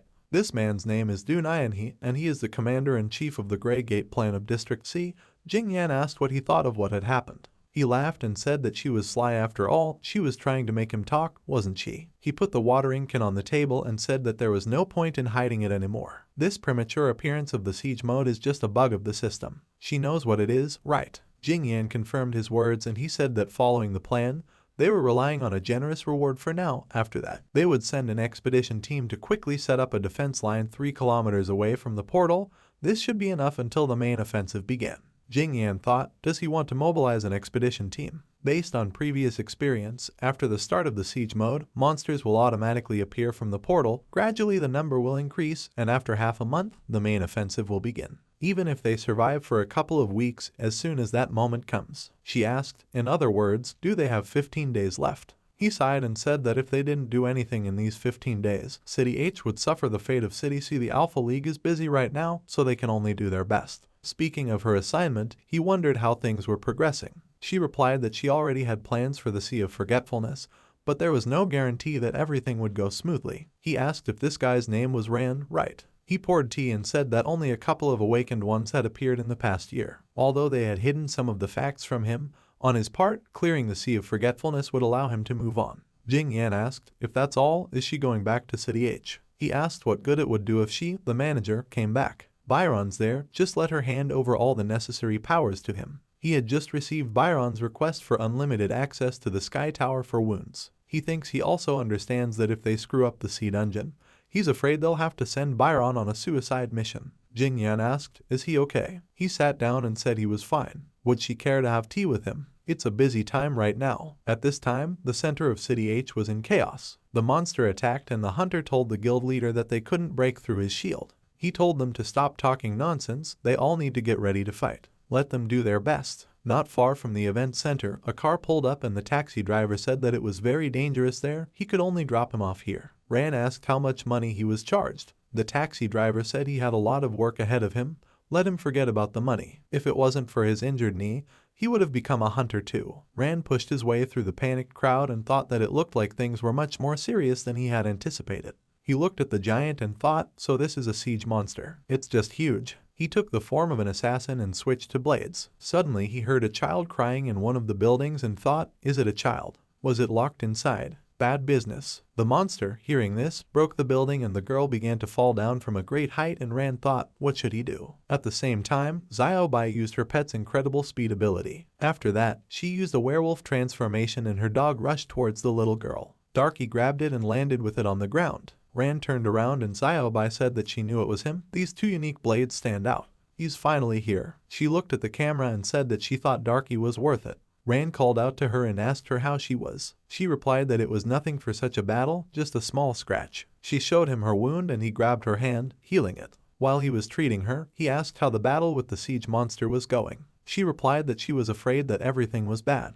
After the announcement, about 30 people came and they quickly organized a defense, but it soon became clear that their attacks were not effective. There are many high-ranking hunters among the newcomers, but the monster has some kind of defensive ability that significantly weakens physical and magical attacks, and the monster still has invulnerability to negative effects. They are still racking their brains over how to break through the shield. Rand asked, a shield? Darky sniffed his hand and Rand told it to help him. Darky looked up at him questioningly and Rand told him that they were going to have to throw him into the sky above the siege monster right now. Xiaobai asked what he was up to. It's a supreme rank monster. Rand replied that he didn't care, they needed to start fighting, and then he would figure it out. She agreed and said that if he insisted, they would do it. She told her viewers that the broadcast was over. The comments showered with messages that now all the fun will begin. What did she call that guy? Ran. As he thought, she kind of got a boyfriend and can now ignore her fans. Xiaobai stretched her arms out using her strength and said that they would have a lot of fun this time. At that moment, a motorcycle roared and the guy told them to get out of the way. Don't let them get in his way. This siege monster is his. He rode past them and turned around to stick his tongue out at them and said that just standing here, they wouldn't get anything. Rand sighed and told Darky to go with him. He called out to Xiaobai and said let her help them. Xiaobai said that she felt like she was also a pet. The monster continued to attack the hunters and the girl fired a fireball at it. But the damage was absorbed by the monster's shield and some guy told the guild leader that everything was stupid, the shield still holds. The guild leader sighed and replied that it was because they didn't understand how the shield worked. The rest of the hunters noticed a group on motorcycles rushing towards the monster, and one of the hunters said that the second party really came. The guy used a blade technique and pounced on the monster, dealing a double blow. He jumped out of the way, but the shield absorbed all the damage, and immediately there was an explosion from the broken motorcycle. He looked back at his bike in frustration, and then looked at the monster, thinking, did it take any damage at all? It will pay for his bike. He prepared himself for another strike and said that he would do it again. One of the hunters called out to him and said that if he hit him 100 times, the monster wouldn't take any damage. The guy told him to stop talking. Rand walked over to the monster and said it was so noisy. He pushed off from the ground and called out to Darky, after which the dog barked and Xiaobai activated the werewolf ability. They jumped into the air together and raced towards the monster. Rand bounced off the werewolf's paw and flew on, saying that even though he had no idea how the shield worked, but the guy noticed him and exclaimed, how could he let someone go ahead? He used his sword technique and charged at the monster. At the same time, Rand approached the monster and said that only it can attack. His dagger started to break the shields with ease, and he thought it must have worked. At the same time, he hit the monster and it screamed in pain. The shield completely shattered and Rand started to fall down. Xiaobai noticed this and told her dog to catch Rand. At the same time, with quick leaps, the werewolf sprinted towards Rand and managed to catch him. They landed on the ground together and Rand said that the shield was broken. The hunters looked at this in surprise and began to rejoice. The red-haired guy was surprised and asked, is the shield broken? He laughed and said that his powers were really incredible. He will strike again while the iron is still hot. He braced himself for a dash and told the other hunters to attack. They got excited and one of them said that they were now attacking with all their might. They started throwing their punches at the monster's body, and the red-haired guy used a blade technique. At some point the monster stumbled and the guy attacked, but he missed the target and asked in surprise, "Did he miss?" The monster fell on its back and the red-haired guy asked, "Is the boss dead?" He exclaimed that he would kick his ass. He was the one who broke the monster's shield. This was his monster, he had no right to kill it. The players crowded around him and said that he was just furious. Why is he putting on a show? He couldn't even hit a monster. The guy told him that the boss was instantly killed. Besides, it wasn't him who broke his shield, it was that guy. He pointed at Ran and the red-haired guy snorted under his breath, telling him to remember it. He'll kill him. Ran turned around and told him to do whatever he wanted. The guy said it annoyed him. A girl came forward and said that instead of getting angry, she was telling him to get out of here while he could. He looked at her in surprise and she told her robot named Bixie to switch to attack mode. She used the form of a quantum cannon and her robot transformed into a huge cannon. Someone in the audience said that this girl was so cheeky. This girl's name is Suki and she's a new Huang Tiu guild technician, an architect. She thought that the time had finally come, her palms were sweaty and her hands were shaking a little. Because of the stress, her heart is beating so fast that it's about to jump out of her chest. But she was already at this stage, and she took a deep breath and thought that there was no turning back. A couple of days ago, she came home and called out to her brother and asked, "Is he back?" She didn't hear the answer and thought, how is this possible? It's just a simple dungeon, he should be home by now. She took out her phone and called him, but the answering machine said that the caller was unavailable, so she should call back later. She put down her phone and thought that it was already so late. Did he have any difficulties while clearing the dungeon? Now is the time, she has to do something. Even if there was a delay in announcing the result of clearing the dungeon, if she hacked into the Hunter Association system, then she would definitely find what she was looking for. She went into the computer room and told an artificial intelligence named Jerusalem to initialize the hacking program. Jerusalem reported that the voice was successfully detected and the hacking program starts running. Suki sat down at the computer and told me to connect to the Hunter Association system and find information about Tsuyuhi's dungeon raids. The voice said that access to the system is starting, the number of attacks on Tsuyuhi's dungeon is 1. She typed something on the keyboard and said that deep analysis was starting, she was getting the details of the raid. The system reported that reverse decryption was started. After a while, the progress reached 100% and the decryption was completed. An error appeared on the screen and the system reported that it does not have access rights.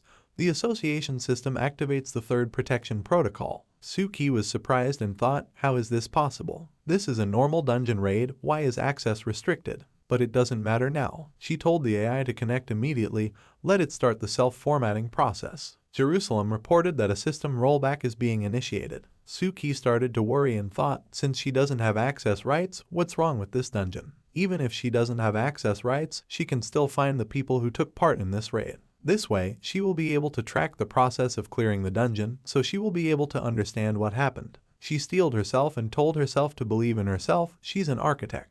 It was 7 AM and she was still trying to get access rights. During this time, she found out that the data of everyone who participated in the dungeon raid is classified, so what should she do? She began to squeeze her hand convulsively and told herself that she needed to control herself. She needs to believe in herself, she can't panic. She's definitely not panicking right now. There must be a way. After a while, her stomach growled and she stopped. The clock showed 9:30 in the morning and Suki's eyes started to fill with tears and started laughing. She smiled and said that she was really too nervous, there was always a way out. She hasn't eaten anything at all, so it's time for her to eat. She reached for the phone and said that her little brother always cooked for her, but then she would order delivery. All she has to do is enter her address. She started to remember her address and thought that she should just open the map and find her location, then she should find her street and enter the house number. Her hand began to shake, and tears began to fall on her phone screen. Tears started pouring out of her eyes and she said that's not how it's done. She clutched her head and dropped the phone, saying that everyone knows their address. Her robot flew into the room and greeted her with a smile. She picked it up and said that it turns out that she relied on her brother all the time. It turns out that without him, she can't even order food delivery. Suddenly, she received a notification that the streamer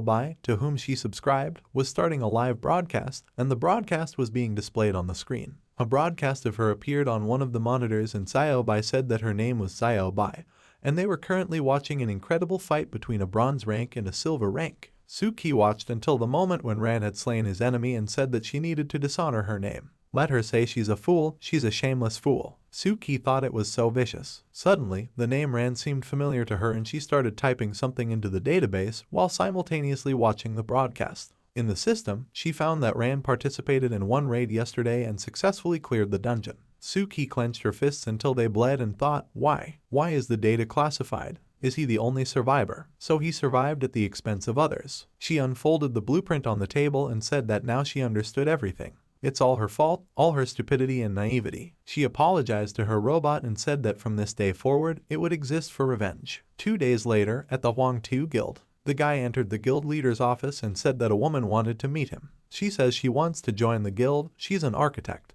The guild master said it was interesting. The guy asked if there were any problems with this. The head replied that he just thought it was funny. He patted his dog on the head and said that architects were only assistants in their difficult task. Instead of using hunter points as currency, they use silver association cards, which they received for association promotion points. Due to the fact that they can't use the system, they can only analyze monsters and their abilities thanks to a scientific approach and other methods. Roughly speaking, these are ordinary people who want to feel like hunters. Normal people don't need to deal with everything that has to do with monsters. Therefore, there are very few architects, about 5% of the population. Isn't it interesting that such a person came to them? Since she's here, let her come in. The guy agreed and called her inside. The guild leader tapped his finger on the table and asked, so she's the architect who wants to join the guild. Suki confirmed his words and the chief asked what was her reason. She gave Songran's name and said that her brother was on his team when the incident happened. As far as she knows, only Ran got out. She suspects that he was involved in what happened.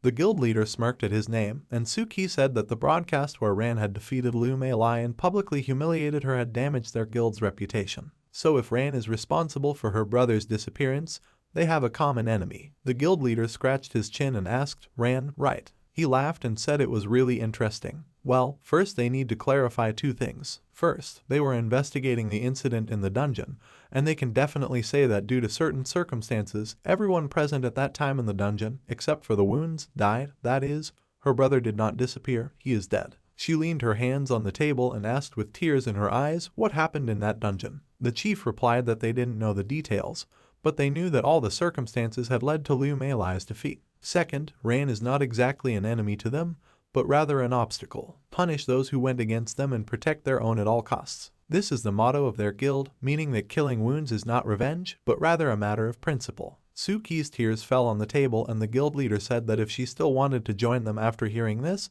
then they would be happy to accept her. Suki tightly clenched her hand and replied that she wanted to, and if it was really related to Ran, then she would kill him with her own hands. She went to the exit and the head asked her to wait, there is still something. Although he respects her zeal, the Huangtu Guild is the biggest battle guild in each city. He wants her to reach rank within a month. In order to get enough points to promote the association, he advises her to join their guild's group raids. What would she say to that? Can she handle it? She told him not to worry, he didn't need to chew on her, because she wasn't the same girl who could only do research anymore. She left and the guy asked the head, did he get too excited with her? In response, he asked, does he disagree with something? The guy replied that this was not the case and the guild head asked, he didn't think she really wanted to join them, did he? Punish those who went against them and protect their own at all costs. He can't let such a stupid girl become one of them. He smiled and said that they would just use it properly. Currently, the monster started to move and the hunters ran to attack. Someone ordered to start firing and the guy said that while the monster is out of action, they need to attack. The other guy took out his grenade launcher and used quantum projection to shoot.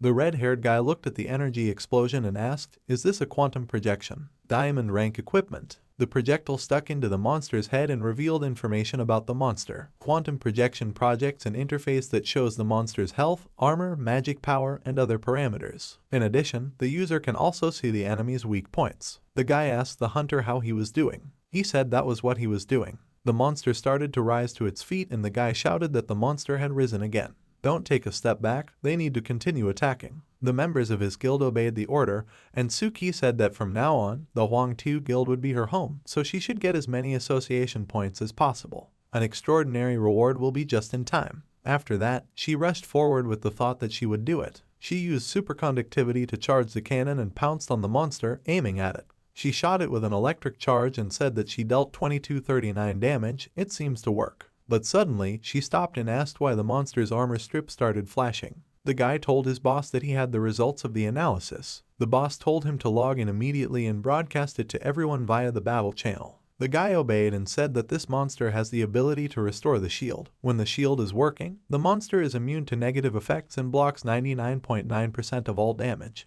If they want to break the shield, there are only two ways. A shield began to appear around the monster and he explained the first method. The first method is to rely on high damage abilities to try and destroy his shield. The second is to use weakness effects to break through its weak points. However, the monster only has 4 weak spots: the left shoulder, the right shoulder, the lower abdomen, and the lower back. As long as the weak points are not affected, the monster's shield will recharge from time to time. In other words, they will have to break the shield at least 4 times. Someone asks what they should do. Another person asks, how is he supposed to know this? The guy asks, since this guy has already broken the shield, isn't it obvious what they should do? Let him just do it again. Ran apologizes for not being able to do it again.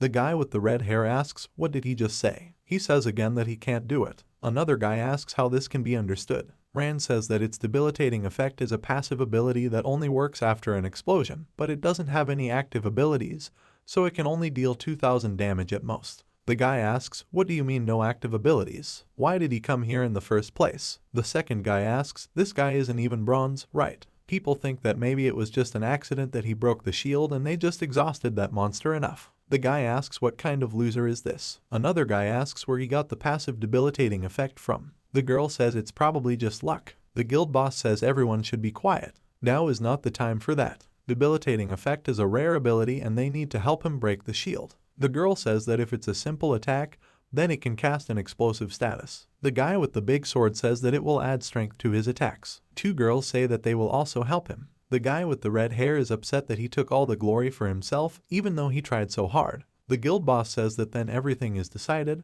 They need to gather their forces to help this guy. They must go all out and smash the monster's shield. Everyone agrees with his decision. Rand takes off his glasses and exhales. He calls out to Darky and Xiaobai, then runs forward and tells them to run after him. The man says that now he will put a buff on him. The people around him use the Seal of Fate, Sparkling Power, Archangel Power, and Overload abilities. Rand stops and feels a lot of power in his body. He and Darky jump onto a high-rise building. Darky grabs his arm and spins him around, throws it in the direction of the monster. Rand is flying and thinks that thanks to this power, he will definitely succeed. He is about to strike and says that he will break his shield with one hit. It strikes and smashes the monster's shield. He strikes at the monster's body. The system congratulates him on receiving the incredible Blitz achievement.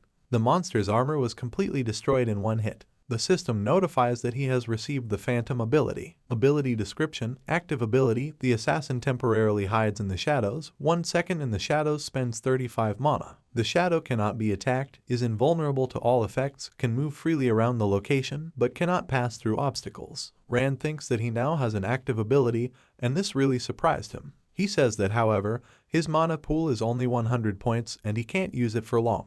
He notices something and asks if the shield is exploding. He punches the monster's shoulder and says it's just in time. He jumps up and uses the Phantom skill. His body disappears and he asks, is this how it works? The guy is surprised and says that the shield is broken. The girl next to him asks, did he do this without active abilities? Ran is surprised by what he sees. The monster looks at him with fury. He notices that shards of glass have passed through his body and says that gravity seems to have disappeared. Is this free movement around the location? Fragments of the shield fly through his body and he says that in this case, since the power-ups are still working. He pushes off from the air and very quickly goes to the monster. He gets to the monster's belly and tells it that it's about to break out in full. He delivers a quick blow to the monster's head using a dagger. The guy with red hair says that thanks to the power-ups, this guy will take all the rewards for himself. He starts running towards the monster and says that he is not going to wait by the side. His target is the monster's weak spot. Suddenly, Suki runs next to him. The guy is surprised by this and asks, does she really want to take the award for herself too? He charges his sword with energy and uses the electroshock ability. Suki uses her annihilator cannon and fires. Their attacks reach the monster's body and a very strong explosion occurs. The blue-haired guy says it's great, she attacked 2 weak points at the same time, and the monster's shield is completely broken. The guild boss says that everyone should attack. All the people are running towards the monster, intending to kill that monster. The monster is very angry because of the pain.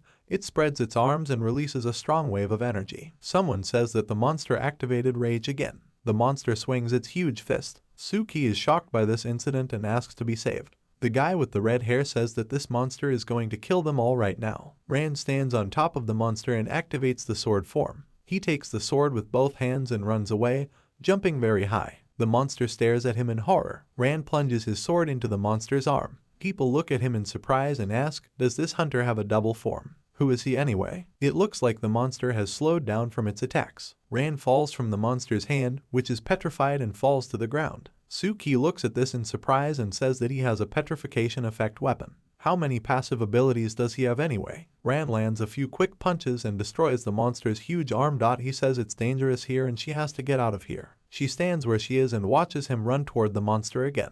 The guy with the red hair says it looks like the monster's rage is over. The guild boss says that everyone should listen to his order. An all-out assault begins and they must run forward. Everyone immediately launched an attack and strikes at the monster's body while the mages cast their spells. The monster is in great pain as Ran attacks it. The system notifies that a siege monster has been defeated. The reward distribution process begins. Hunter Song Ran, according to the damage dealt, there are 164 contributions from the association. Based on the contribution points of the Imam Association, the Beta Room of the Hunter Association. Epic items are now available for purchase. The number of available entrances to the Sky Tower per month is 99,999,913. The current amount of Hunter points converted to money is 150,000 yuan. People are very happy with what they did and they did it. The guy says it's great, the reward for this mission is enough for half a year. The second guy asks, is that all he cares about? Rand smiles and pulls out his glasses. He puts it on and is about to leave, but the guy with the red hair asks him to wait.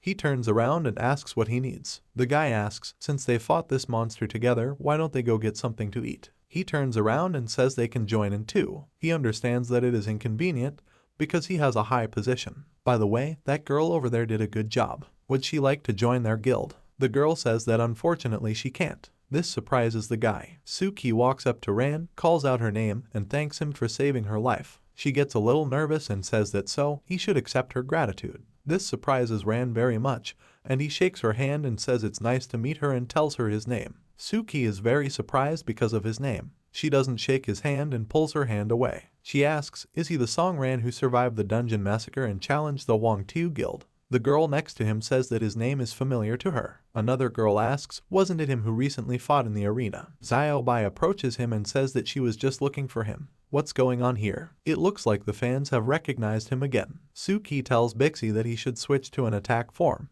The robot immediately begins to change its shape and approaches it. She uses the form of a death revolver and a weapon appears in her hand. She points a gun at him and tells him to take off his glasses and cap quickly. Rand stands where he is and looks at her blankly. Xiao Bai summons her weapon and asks, is she crazy? Suki says she should keep quiet. If she takes another step, then she will kill him. The guy notices this and asks who is there waving a gun. Another guy says that maybe they just had a fight. That guy helped everyone with the monster, though. Other guys say that it looks like something is wrong with this girl and they need to deal with it. Suki loudly says that they should stop. She will shoot him in the head if anyone tries to do anything. Ran agrees to her demands and takes off his cap and glasses as she requested. Suki looks at him in shock and asks, so it's definitely him. Her brother Suyu died when he went to the dungeon with him. He was going to answer her question. She interrupts out of anger and asks, that day, in that dungeon, what even happened there? She lets out a scream as she finishes her question. Rand thinks about it and thinks that the name is familiar to him. He remembers that this is the gold-ranked guy who said he was mining materials for his sister. So she's his sister. If she fired from this distance, he wouldn't be able to dodge. Even the phantom ability won't help, and he doesn't even know when she'll pull the trigger. How should he answer her question? It wasn't his fault that a high-level boss suddenly appeared there and killed everyone.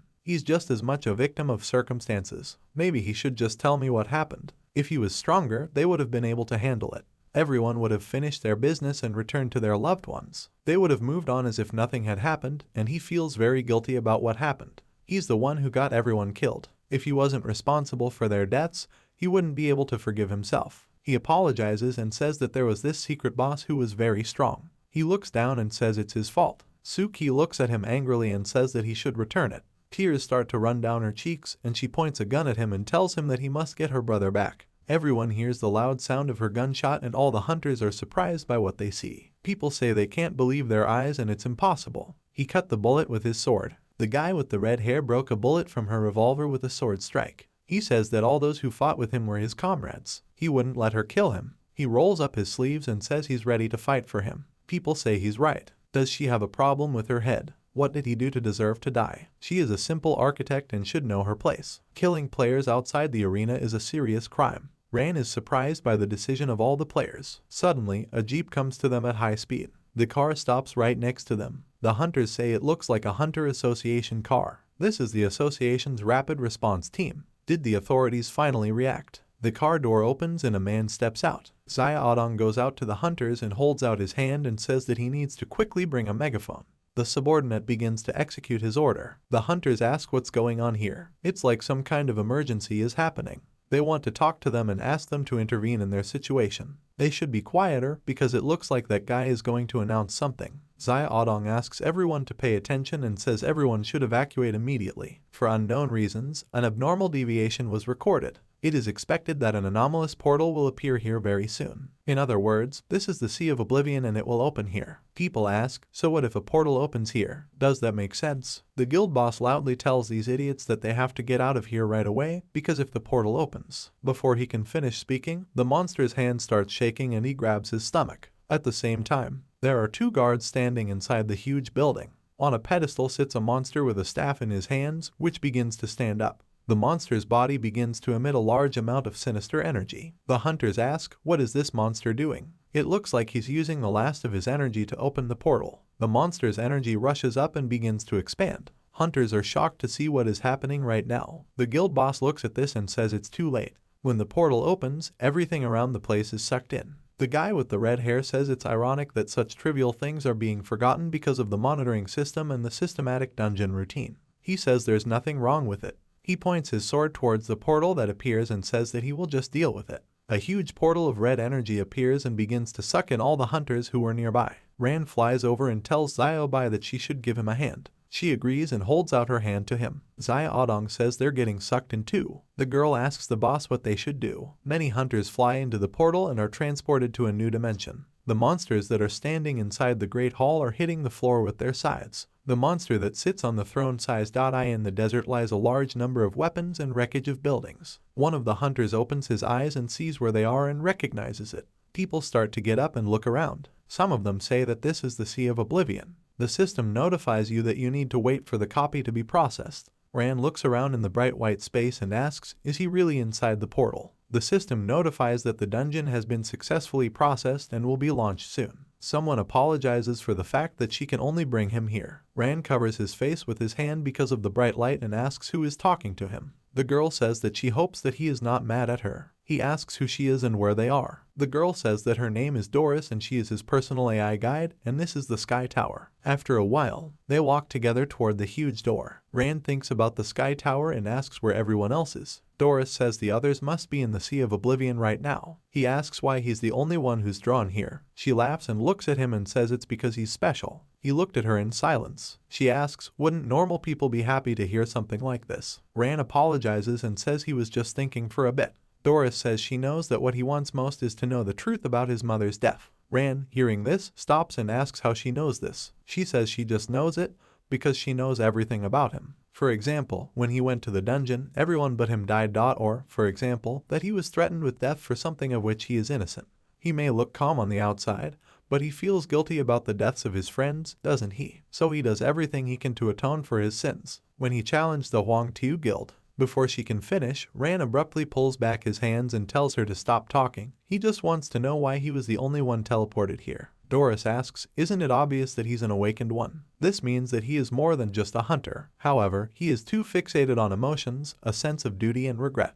But after getting here, he will become the next god of the world. He needs to find his own path. Although the Sky Tower was already open, she would do it for him. She touches a stone slab and uses magic to activate the evolution mode. Suddenly, the sky around the tower turns red. A hunter in the Sea of Oblivion says he has a headache. Xiaobai asks, where is Song Ren? She asks the hunter if he has seen it. The man asks, does she mean the guy with the blue hair? He hadn't seen it since they got here. He notices Suki and asks, is she still alive? Zaya Odong approaches them and tells them that they have to stop and they need to get ready because the first wave of bosses will start soon. The guy with the red hair asks what he's talking about. Zaya Odong says he's not a hunter, but he's still a member of the association. He had read all the previous strategies and reports on the Sea of Oblivion. The first boss is coming soon, so they should be prepared for it. Suddenly, a storm starts right next to them. People cover their faces with their hands and say it looks like it's starting. This is a sandstorm that stops travelers. The god of the Sea of Sand will appear before the lost people. A monster with dark energy wings appears next to them and asks what brought them here. Xiaodong says that here he is. This is Thao, the god of wisdom of ancient Egypt, who created the Book of Death and put his heart on the scales to distinguish evil from good.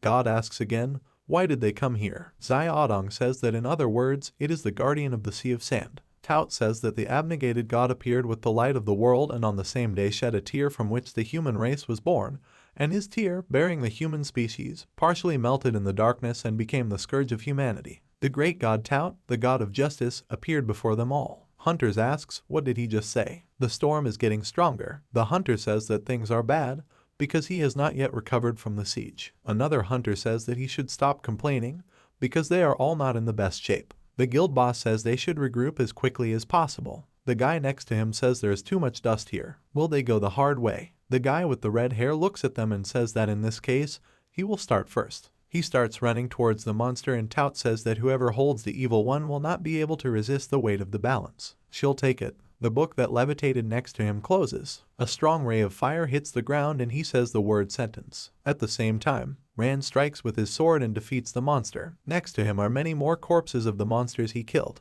The system notifies that the Fire Lord has been defeated. The 9th floor of the Sky Tower has been successfully cleared. He says that fortunately, everything turned out to be much easier than he expected. Based on Doris' words, the Sky Tower is a unique dungeon divided into an infinite number of floors with gradually increasing monsters. On every 10th floor there is a boss, and if you survive, the hunter will be credited with clearing the dungeon. The reward counts based on the number of floors cleared. Rand passes through the portal and says that the 10th floor will be next. What kind of boss will he face? The first boss of the Sky Tower is the Red Soul Defender. The boss is sitting next to his sword, which is stuck in the ground, and says that at least someone has turned on the mode again.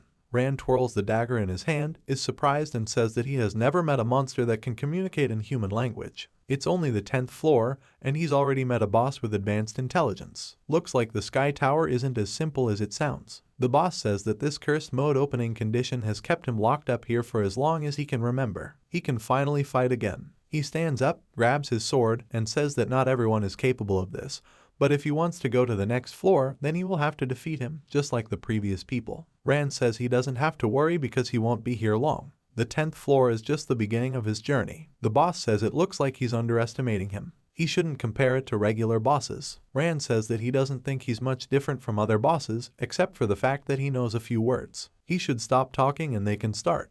He's in a hurry to get to the next floor and doesn't want to spend too much time on the first boss. The boss says he's too vain. In that case, he'll just stay here. The boss swings his huge sword with a smile. Rand looks at this and activates the Phantom ability. The boss strikes and hits the ground, causing a large cloud of dust to rise. He looks around and doesn't see his opponent in front of him. Rand stands on the boss back and says that he can't even catch his shadow, and he thought he would be better. He is about to attack with daggers and says he must go to hell. Splashes of blood appear from its impact. The boss turns around with a smile and asks, so does he have stealth skills? This sly man is happy too soon, because this is just the beginning. He stabs his sword into the ground and releases a very strong energy. Rand manages to put up a block and protect his body, but he is thrown back hard. He flies and thinks that it is the energy of a sword with the properties of fire magic and berserk. It's definitely a berserk boss. He uses his Phantom ability and flies over the boss. At the same time, at the Clover Guild, the news anchor says that based on their sources, due to some circumstances, the seasonal dungeon in City X, Sea of Oblivion, opened ahead of time. They are now making contact with their correspondent. A system window appears in front of Jing Yan, notifying her that the Sea of Forgetfulness seasonal dungeon has been opened ahead of schedule. Interested guilds need to register for the cleanup.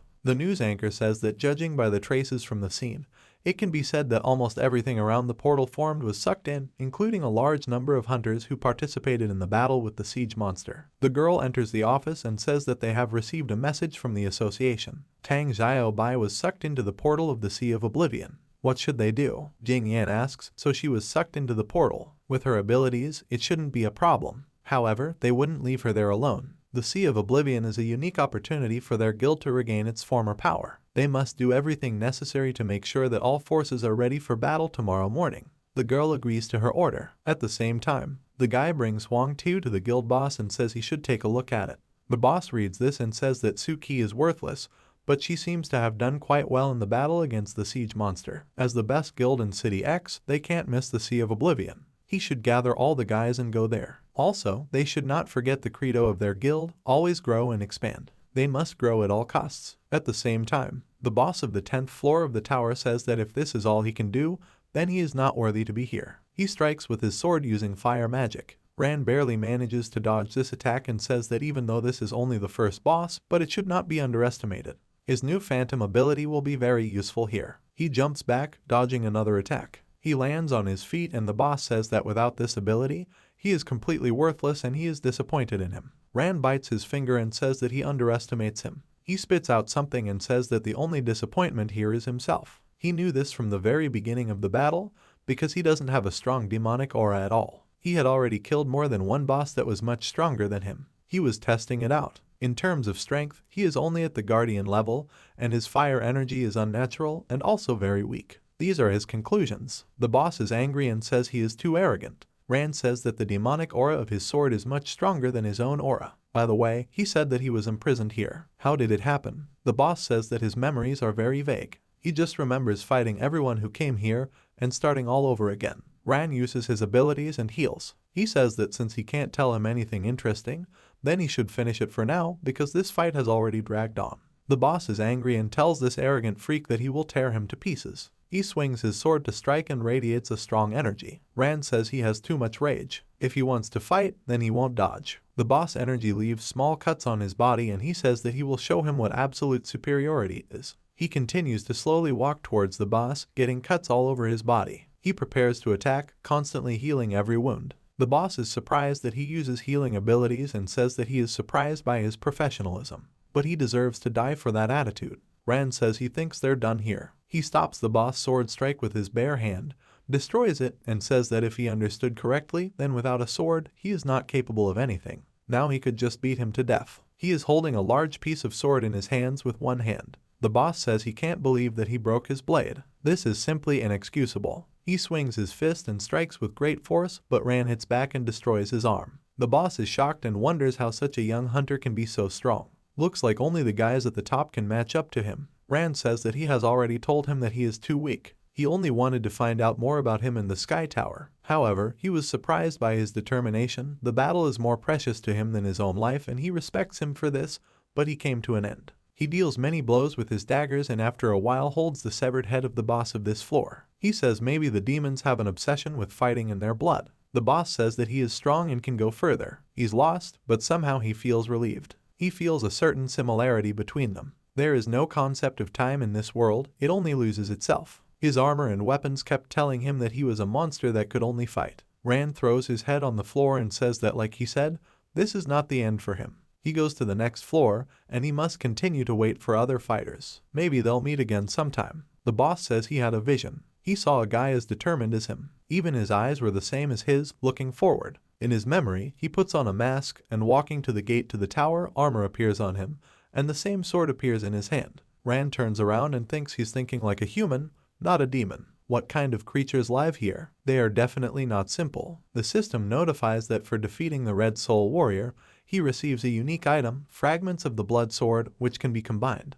At the Hunters Association Hall at 20 o'clock in the evening, the girl asks if he has heard the news. Today, during the siege, a portal to the Sea of Oblivion opened prematurely. The guy agrees and says that it bothers him a little. The man looks at his watch and says it's almost 21 in the evening. This man is the vice president of the Dragon Guild, Sun Wu. At the same time, in the Sea of Oblivion, in the desert, a tornado appeared in the middle of the hunters. The hunter tells the president that he can't take it anymore. Someone says that the boss is surrounded and they can't get through to him. Xiaodong says that this is the ability of Tout, the blessing of the sand. If this continues, they will enter the curse phase. A guy with red hair asks what is the curse phase. Suddenly, he feels something strange. He falls to the ground and grabs his head because of the intense pain. Other hunters also experience severe headaches and lose consciousness. Some say that this is the beginning of the trial of Libra charges. Xiaobai says that she understood everything. The boss defends itself with a wall of sand and is about to attack. Hunters near Toot experience a severe headache, but not all. Xiaobai asks why it doesn't work for everyone. Xiaodong says it's because this spell works on a roll call basis. This is one of the 3 great mysteries known as the balance of sin. This works in such a way that the curse is applied to half of the players randomly,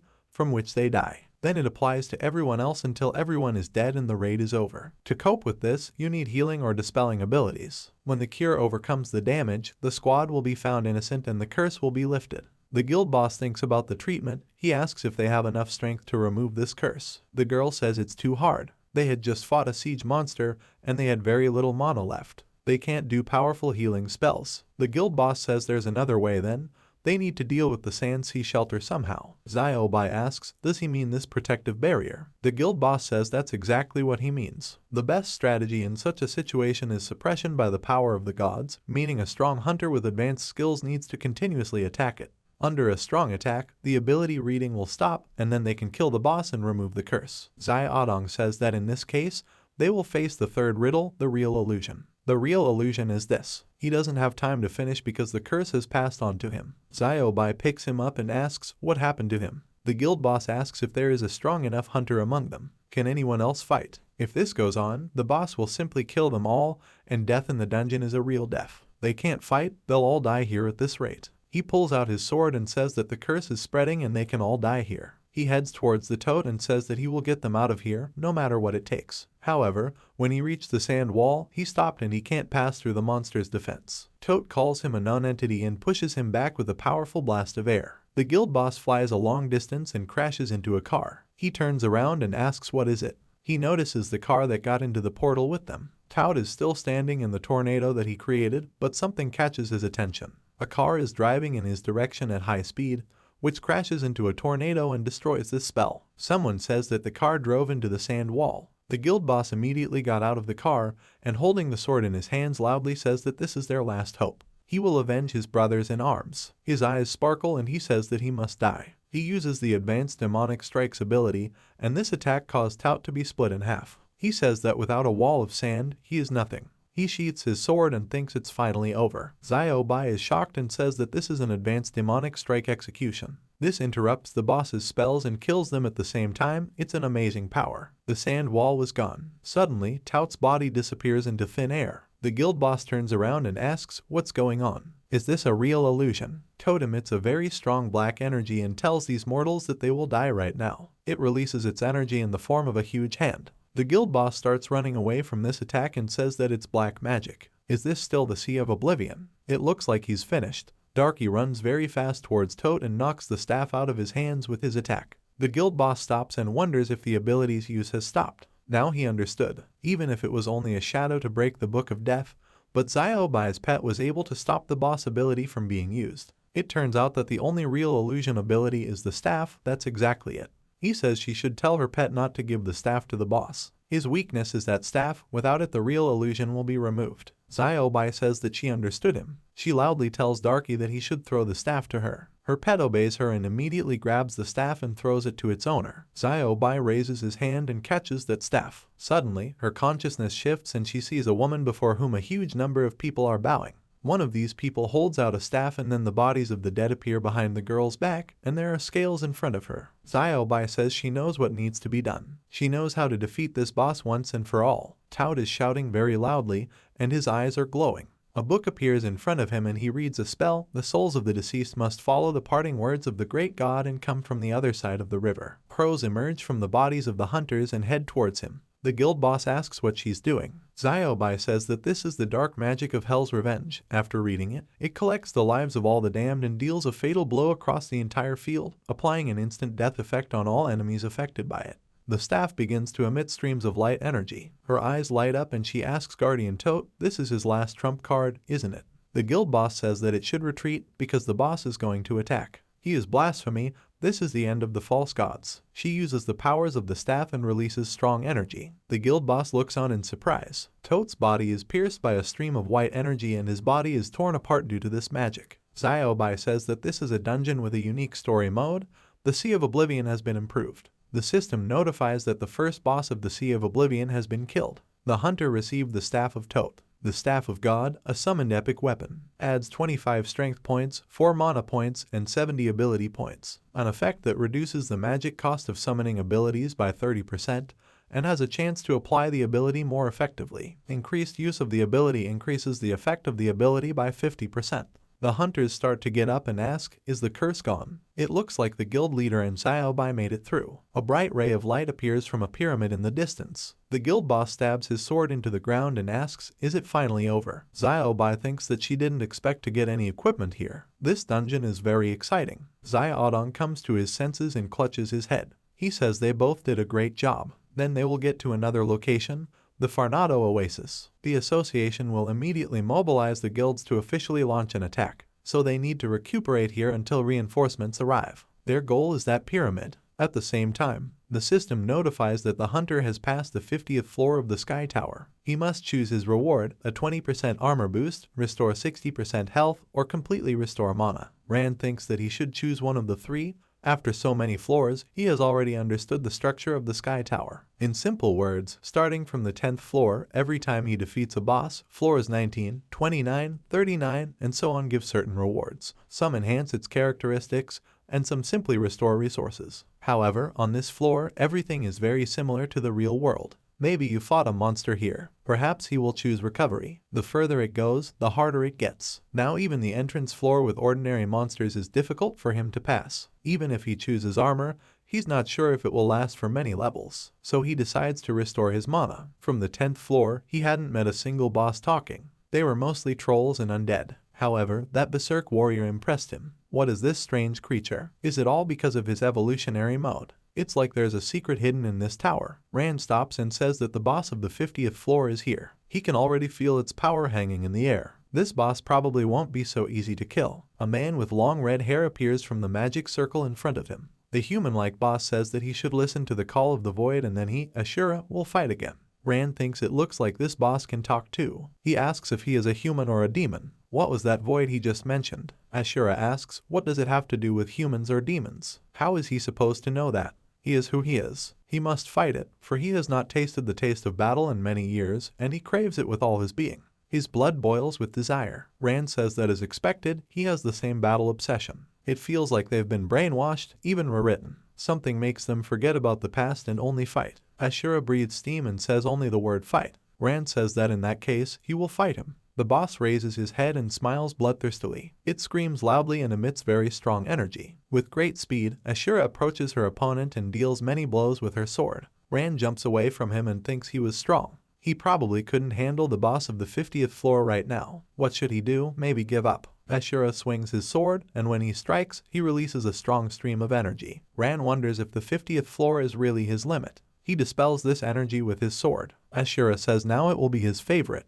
He uses the decapitation skill and strikes very fast with his sword. Rand fell to the ground and Ashura says this is the end. With his abilities, he wouldn't be able to go any further. Unlike that idiot at the bottom, he's in a completely different category. He raises his head and starts laughing out loud. Unexpectedly, Rand says that he seems to think too highly of himself. He was about to give up and go back, but his arrogant behavior made him very angry. Ashura laughs and asks, is that so? Then it will cut it until it falls off. He would trample on his pathetic corpse. He uses the blood prison skill and a lot of craters appear above him, from which swords come out, and he says that even if he wants to give up now, it's already too late. Rand asks, is this true? He's very sorry. Ashura tells this weakling that he will beg him for mercy. A lot of swords fly out of the magic funnels. Rand says he seems to underestimate him. It activates the phantom ability. All the swords fly through his body and he says that he should not stand in his way. He may be stronger than him, but he believes that he can beat him. Ashura asks what is this hideous skill that makes his attacks not work. Rand gets behind him with great speed.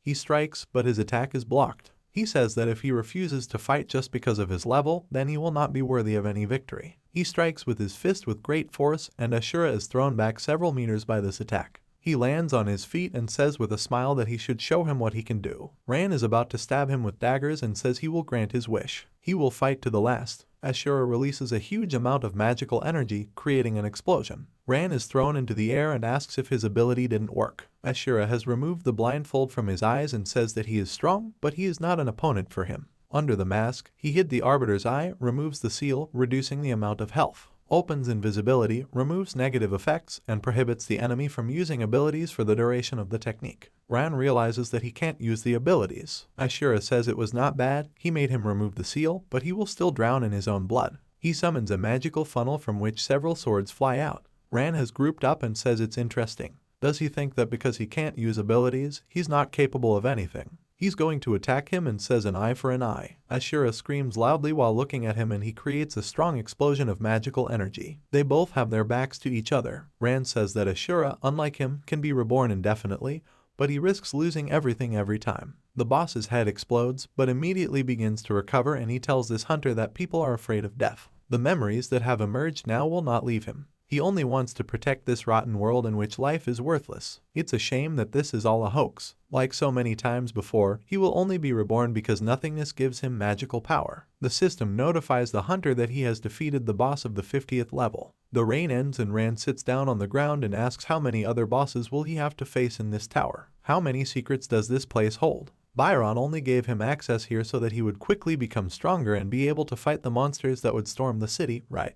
The further he progresses, the more questions he has about this world. He raises his head and says it's time for him to leave. With a level 60 boss, H definitely won't be able to handle it anymore. The system asks, does he really want to leave the dungeon? Rand presses a button to confirm his decision. He says that next time, he will definitely reveal the secrets of this place. He was transported to another space, and as soon as he appeared, he immediately heard a voice. Doris says that he is amazing, he was able to reach level 50 on the first attempt. Rand is surprised that his wounds have healed. She says that thanks to winning several difficult fights, his level has grown very much. When a hunter leaves the tower, they immediately receive experience points. Now she will announce what and how much he received in the end. Based on the number of floors he completed, he had earned a total of 250,000 experience points, 1,300,000 bonus points, as well as items, the remains of the Blood Blade, Ashura Hilt, Demonic Fang, and Spiritual Metal. Rand says he has something to ask. The peculiarity of his evolutionary blade is the ability to merge with objects and in the evolution mode, but what secrets does the Sky Tower keep?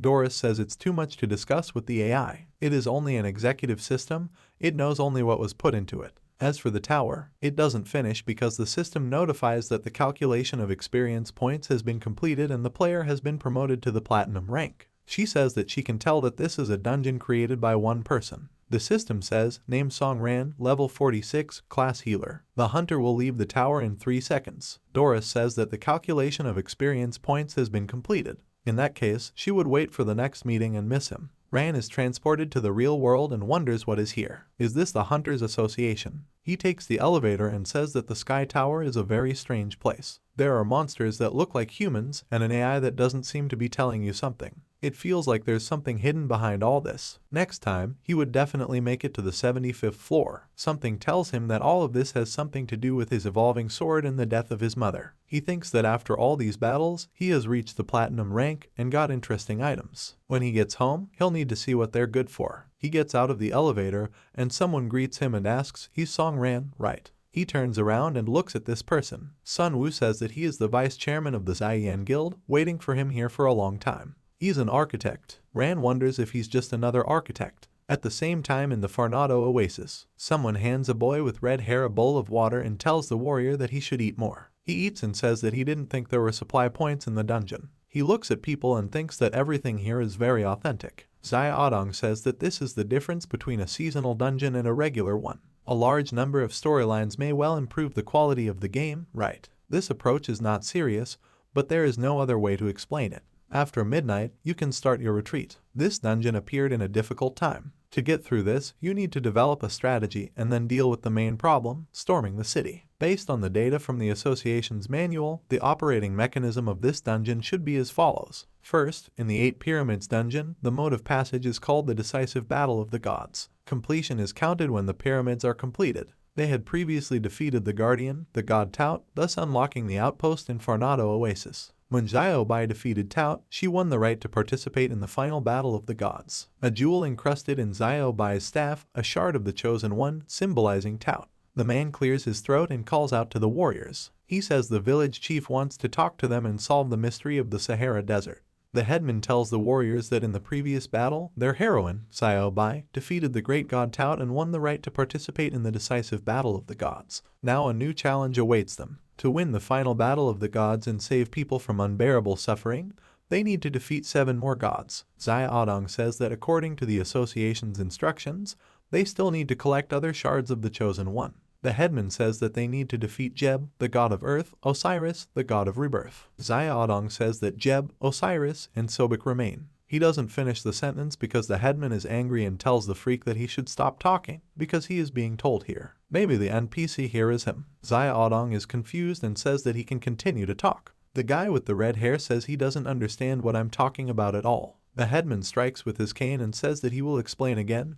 When they overcome one god, they need to pass one pyramid. Only after they pass all the small pyramids will they be able to reach the Great Pyramid and take part in the final battle of the gods. Regarding information about the final battle of the gods, that was a long time ago. At the beginning of all time, the Sahara was ruled by the god Ra. In his time, people enjoyed peaceful labor and tranquility, but all good things end sooner or later. After the appearance of the other 8 gods, Ra fell into a deep sleep. In the struggle for the place vacated by Ra, they launched a war with each other and the world was plunged into chaos. In order to reveal the true god, they started a decisive battle of the gods. Only the victorious one will become the master of the desert and the god of peace. As the years pass, the god of peace, the ruler, must change. Even ordinary mortals began to challenge the gods. Those who defeat the old gods will receive shards of the chosen ones as proof of their newfound divinity. And then the battle of the gods will begin again, and the Sahara will find a new master. However, they still believe that in times of darkness, someone will awaken who will settle this eternal conflict.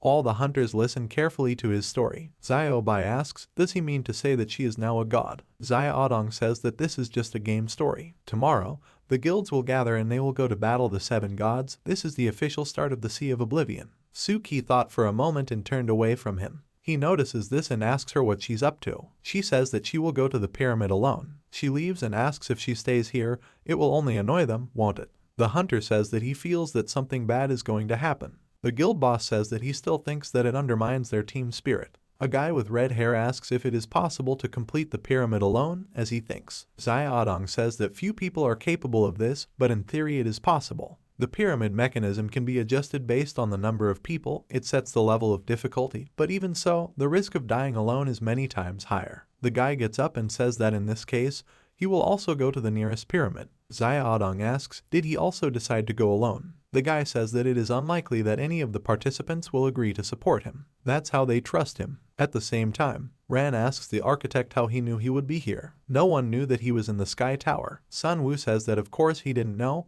but he used some tricks. For example, a system backdoor. Using the physical parameters of a person, you can find out which dungeon they are in. But, surprisingly, he found himself in a completely different dungeon than the others. So, taking this opportunity, he came to ask him something. And by the way, we should have some breakfast. They should find a place to eat and talk. Rand says he's not in the best shape right now. All he wants to do is go home and change. Sun Wu says it's quite simple. Yesterday, by a lucky chance, he went to the mall while waiting for him and bought him clothes. He pulls out a small bag and tossing it says that he can try it on. Rand thinks he was pretty good. After all, he's a trusted member of the guild. He says he doesn't mind if he insists so much. He puts on a jacket that was bought for him and a jacket, too. Girls who noticed him say that he is very beautiful and has a good body. Rand says they can go somewhere. A guy who was the head of one of the guilds went into a certain room and said, they came, this is the nearest pyramid. As Mr. Liu and the NPC elder said, the shards of the chosen one are the weapons that will start the final war. Only the one who is called a god will be able to get this weapon. It turns out that only he has the right to take possession of the fragments. He must bring his guild to the top. He can't disappoint his colleagues, he has to do everything perfectly. He entered through some huge doorway and looked around, but only his footsteps could be heard. He saw the torches burning on the wall and wondered if this was an arena. Suddenly, someone came out to him at the top of the stairs and said, brave warrior, he's in good shape. He is the son of Jeb, the protector of the great Ra, and the god of power and war, Seth. The creature was getting closer to him, and one of the god's eyes lit up with a bright light. He pulled out his sword and introduced himself too. He is the head of the Flaming Dragon Guild, the future greatest guild, Warrior of Light, CN. At this moment, he thought, what a shame, why would he need to play along with this monster? God Seth reacted with silence, but after a moment replied, fine, and didn't meet him at the right time. It's time to start the battle. If he overcomes it, he can come further. Yan looked at him with a sinister expression and said, he shouldn't think that he's worth anything, after which he made a sharp movement with his hand and said, ultimate barrage of light. After saying that, the movement of his sword caused everything to light up with a bright light, and Seth was wary, but easily repelled this attack. Yan asked him again, how's that for him? Maybe he needs to repeat it. Seth replied angrily that he was just an impudent bug, and then the battle continued between them. Seth started releasing dark magic. Yan was very scared of it and said, "It's not good. This guy is too strong." At this moment, everything glowed with the bright light of a fierce battle. He tried to avoid the blow, realizing that he definitely could not handle it. He stopped and said, "This is at least a diamond-level power. Is this the difficulty of the Sea of Oblivion?" Seth replied, stopping in front of him, "A powerless being, how dare he challenge the god of war to battle? He won't survive this fight." At this moment, Yan abruptly jumped up and shouted at him that he shouldn't be underestimated either. He started to attack. The monster froze in anticipation, and after a moment, Yan pointed his sword at Seth, but he hit him in the jaw with his hand, causing a lot of blood to spill, and he flew up into the sky. Seth shouted at him to get it right. Everything around him shone with a magical light. Yan started coughing up blood. Seth turned to look at him and said, "These are the last seconds of his life." Yan fell to the ground headfirst and lay in a pool of blood, but he managed to say that he was much stronger than he expected. He tried to stand up, knelt down and said, "Without Hiller in the team, it's hard to beat the boss alone." He never imagined that he would go one-on-one with him. What a horror! It's time for him to drink the potion. He took out a flask of red liquid and brought it to his mouth, after which he drank it in one gulp, turned to Seth and thought, "The boss of the Sea of Oblivion is incredibly strong. What's with that girl now?" Suki, meanwhile, wondered what was going on here. She was in some huge hall with a special object drawn in the center and said, "Bix changed the battle mode. It can't be that there isn't a single living creature in the entire pyramid that has been scanned to no avail, so if that's the case, she'll have to go to the exit. It's the only right choice. She hopes that they won't be able to find her here." She continued down the length of the room and up the stairs, not really understanding why it had all happened that way. Even though she suspected Song Ran of killing her brother, he still saved her. If Song isn't the villain, then why is he telling everyone otherwise? She recalled an incident from the past, as she explained to the guild member, but she had already shot him. She owed her guild, well, revenge, don't forget about it yet. She needed to build a good relationship with her party members, and then when she figured out what was going on with this Song Ran, maybe then she can get even with him. She doesn't want to be hated. At that moment, someone shouted at her that she was mistaken. She whirled around, pulled out her firearm, and shouted back, "Who's that?" A voice coming from a distance informed her that if she forgot about revenge, she would have to say goodbye to everything else. He hates his father's friend. That freak killed his mother, just like Song Ran killed her brother. At the very moment when his revenge was accomplished, he possessed an unimaginable power. He got the hook and chain and became a god. In her head lurked the thought of forgiveness only from the fact that she was saved by him, but before he could finish this sentence, as she grabbed her ears and shouted at him to be silent, after which her eyes became blurry, she sat down on the floor, but the guy continued to tell her that she can't escape from herself. She asked him to shut up and informed him that she didn't want to hear from him. Mr. Liu said at this moment, "By the way, NPC, the village head, does he know what kind of gods are inside the 6 pyramids?" The village chief replied, "Yes, let him have a look at it." Some guy took a map in his hands and brought it to the elder. He looked at it closer and said, "So, in the big pyramid sits the god Anubis." That red-haired guy went to the pyramid of Set. Xia Odong asked him again, "Pyramid Set." It turns out that the little one got into an unpleasant situation. Based on the association's data, the quest set is divided into 2 stages. The first stage is killing mobs. With each passage of the corridors it becomes stronger and more dangerous, but the second stage can only get one, the last participant of the quest, and then you will start a real battle with Set. The guy will be left alone. He was very unlucky. He entered the pyramid alone, which means that the first stage of the quest set he'll miss it and get straight to the second one, the battle itself. And what about that girl? She's in the Horus Pyramid. Xia Odong was startled and shouted at him. What did he say? What a horror. The old man showed a puzzled expression on his face and remained silent. Sun Hao was currently sitting at the table with Song Ran. He laughed out loud and said, "So that's how it is." They were sitting in a pleasant place and hot dishes were brought to them. He adjusted his glasses and continued talking, which explains why he grimaced when he called himself a technician. Suddenly dating a crazy girl doesn't leave the best impression. Speaking of which, has he ever heard the phrase, "Out of 10 technicians, 9 are madmen"? Ran asked him again, which one was he? He replied, "It looks perfectly adequate at first glance." Well, Suki is definitely a talented girl. They hunters often use the Wu Ring system. It was created by Suki when she was still a teenager. Ran looked at him curiously and asked a question, "So they know each other?" He answered, he didn't say they knew each other. About 7 or 8 years ago, the city governments created the Prometheus Plan, and they gathered all the talented young technicians under their wing to develop a strong base of specialists. At that time, he was a good friend of Si Yan and for the sake of his stupid dream of a top guild, he signed up to participate. When he was assigned to the organization, he realized that he was in the second stream. Suki, who was the very first in the selection of technicians, got into the first. Even then she created a selection system. She had no equal among the other students, and her personality was quite charming. But then, when the first 5 technicians were assigned to the experiments, Suki changed a lot. Later, they were all returned home, the Prometheus project was closed, and only now did he realize that this whole project was being deployed for the sake of experiments. As he probably realized, the experiment failed. Ran asked him again, so what was going on in those experiments? He replied that he did not know. He was very young then, and the organizers did not tell them much. Ran asked him one more question, does he know who the awakened ones are? Hao was very surprised by these words and shouted to him, awakened ones. Had he seen the underground city? Ran looked at him with confidence in his eyes. At that moment, a guy walked up to Mr. Liu and said, Mr. Lai, if it's like he said, then what does it all mean? He replied that the fact that they have problems, it's all about grief. Boss Horus has no physical body, and his pyramid is a solid maze. As for his methods of dealing with intruders, this boss's attack is called Sweet Dream. Influencing the subconscious of his opponent, Horus plunges him into an illusion, where he also conducts his dirty rituals, drives his victims crazy, driving them to suicide. Suki was crossing the road once and wondered what just happened. She stopped abruptly and said it was Song Ran who passed by her. She ran through the pedestrian crossing at a red light, and all the cars started braking and stopped abruptly. Only together can you break out of the illusion, enough calming or magical energy to wake up and leave this maze. A man who managed to stop his car in front of Suki, who was not running according to the rules, asked her a question, did she decide to die? A fool. But Suki is there alone, besides her mental state is unstable. He is afraid that she is a tasty morsel for Horus. Suki stopped Ran by grabbing his shoulder from the back and said, Song Ran, he should stop. At that moment, a car drove up to them and hit her at full speed. She was left lying alone in the road, and Ran looked at her with a sinister expression and a spark flashed in his eyes. She tried to open her eyes and say something to him,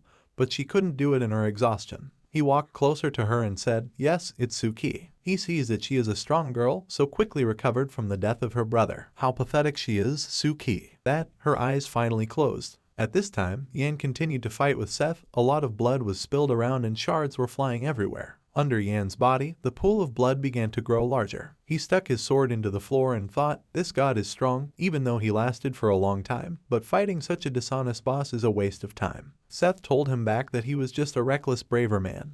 He had talked so confidently at the beginning of the battle, and he couldn't even fend off this blow. He clearly overestimated it. Yan turned to him, gritting his teeth in anger and telling him to shut up. This isn't the first time he's been on the verge of death. He can even dance with him all day long. At that moment, he realized that he needed to finish one more potion and he would definitely find his weak point. He started to search for the flasks in his pockets, but suddenly realized that the potions had run out. Seth laughed out loud at him and said, well, that's it. He won't forget it and will remember it until the dungeon is refreshed. He continued to laugh at him, and Yan tried to get up and say, but at that moment Seth came from behind to attack him and shouted at him to die. Hunter. Yan finished, kneeling with his back to him. He hadn't given up yet. Seth closed in and pointed a huge, strong hand with incredibly sharp claws directly at him.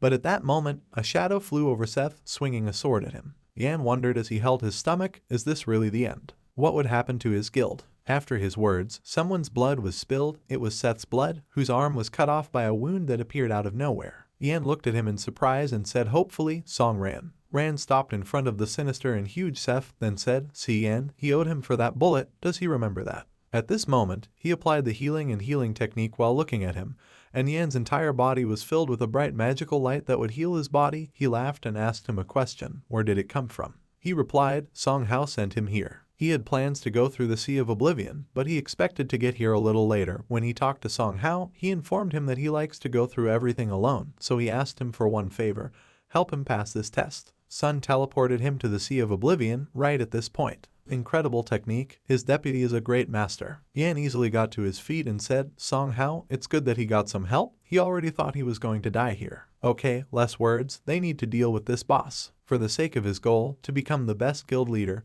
he went through all the tasks alone. Has not teamed up with anyone for a long time. He feels that it will be fun. Ran agreed with him and Seth said, another little guy?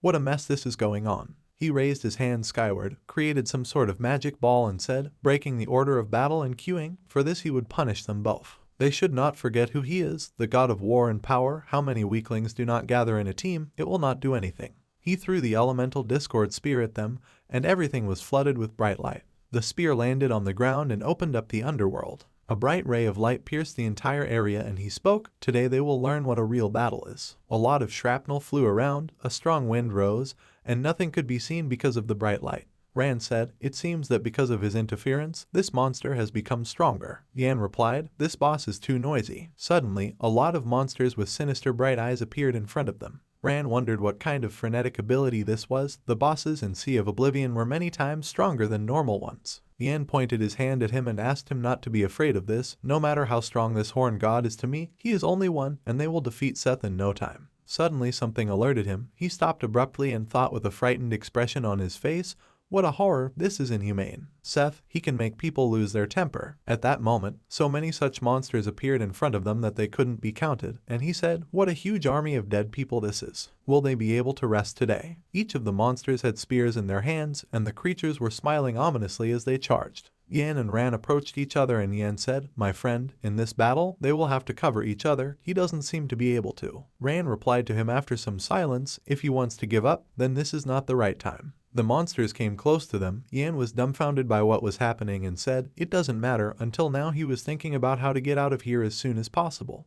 But now they just have to fight. Rand spoke. It wasn't over yet, and after saying that, his eye lit up with a bright magical light and he used the power of the balance blade and activated it. After that, he said, "They shouldn't give up so quickly." Yan together with him abruptly ran and said, "Attack, my friend." Ran appeared on one side of the skeletons and said that these skeletons are very weak creatures. The only problem is the number of these monsters. Yan replied, "That's right, he is sure that the army will go on indefinitely. At this rate, they will both die here sooner or later." They continued to attack one skeleton after another, thrusting their sharp weapons into the monsters' throats. Rand scoffed at his words and said, "See Yan, has he ever been to the Sky Tower?" Yan continued to attack the monsters and replied, "Well, how can he say, after the Sky Tower, he is ready to beat up this crowd of skeletons for a whole day. But this will not solve their problems. They will sooner or later run out of steam. They need to come up with escape options." Or they continued to fight monsters and talk, but suddenly Seth heard their statements, which made him appear behind the skeletons, creating a magic barrier around him, and laughed, saying that these were the words of cowardly rats. They don't know anything about war. As long as the master of these monsters is alive, the armies of darkness will fight tirelessly until only one remains. Fenado Oasis, outside the pyramids. Some female warriors approached Liu Xiaodong and his subordinate, and he said that they had guests. He asked him again who it was. The warrior girl approached him, addressed him as Mr. Liu, and said, "They have received an assignment from the association to come to their aid." Xiao Bai walked closer to them and said, "The guild master has finally arrived." She would have liked to say that the situation was over, but before she could finish, she saw a girl in front of her and realized, this is the Clover Guild. The head of this guild is Lu Jiao, and the Zhongcheng Guild, whose head is Jai Siyuan, has also arrived. Xiaodong said, "That's fine. With their help, they can quickly clean up this Sea of Oblivion." Suddenly, a man came closer to them and said with a smile, "How many cockroaches would not gather in a pile? They would still remain cockroaches." This voice didn't alert the others, and he realized, this voice, Huantu, stop, it's right next to him. Huangtu Guild, head of the Zhengjiu Guild. Jiyu said that for the sake of the association, he had found strong allies from abroad. Guildmaster Liu, they haven't seen each other for a long time. Who knew that just because I'm the host like her after rising up, she would become such a cold-blooded woman? She scoffed at his words and he continued to say, "Woman, where is her respect? I still have videos where she leads a live broadcast," and now he would like to introduce them to his friends from the First Echelon. First Echelon 9 in formation, Wang Fin. First Echelon 2 in formation, Luo Wen. The others were surprised. What? Is this the first tier? It's those guys from Division C, the 9 strongest. Jiao spoke up, First Echelon. Xiaodong wondered, really? He knew it was the first tier. He walked up to Fen, greeted him, and said, "He's Lai, working under Minister Zhao Jin." Fen asked him again, didn't he hear who he was? It doesn't matter. He wants to finish up here as soon as possible and go to the bar to have fun with the girls. Xiaodong replied, "Unfortunately, they need to bring some preparatory work." He told him how awful it was. All those assholes from the association were making themselves look like they didn't know what. Another guy walked up to him and said, "Wang Fen, there's no need to bother Mr. Lai right now." He held out his hand, greeted him, and said, "He's Luo Wen. They don't usually help guilds like Huangtu." Xiaodong said hello, and he said that he had heard that you can't have fun here. Guild Master Xing told Wang Fen what was going on in the Sea of Oblivion, but no one spoke of helping this small Huangtu guild. They only came here because of an order from above. Xiaodong pondered, The order from above, 2 first-tier fighters are already exceeding the standard tasks. What happened in this underground city? At this moment, Ran and Yan continued to fight the monsters, running from place to place. Ran turned to see Yan and asked him a question. Did he hear what this boss said? Yan replied, yes, this AI is not like the others. Ran replied, no, that's not the point. Breaking the order of battle in Q and the last sentence, until there's only one left, he thinks he's talking to the system of this dungeon. Yan asked him again, right. Suddenly, he abruptly ran at the monsters and answered him, yes. He thinks that this sea of skeletons around him is one of the stages of building the system of this dungeon. The second proof that this is the system is that he didn't receive the notification of the dungeon change, which means that the boss can control the dungeon itself. Yan spoke back, then it turns out when he said until there is only one left, that there should only be one fighter left to fight him. It turns out that when he entered the dungeon, he immediately went on to fight the boss. Wait, he seems to have thought of something. Before entering the pyramid, Mr. Liu told them that the boss will be able to change the difficulty of the dungeon based on the number of participants entered.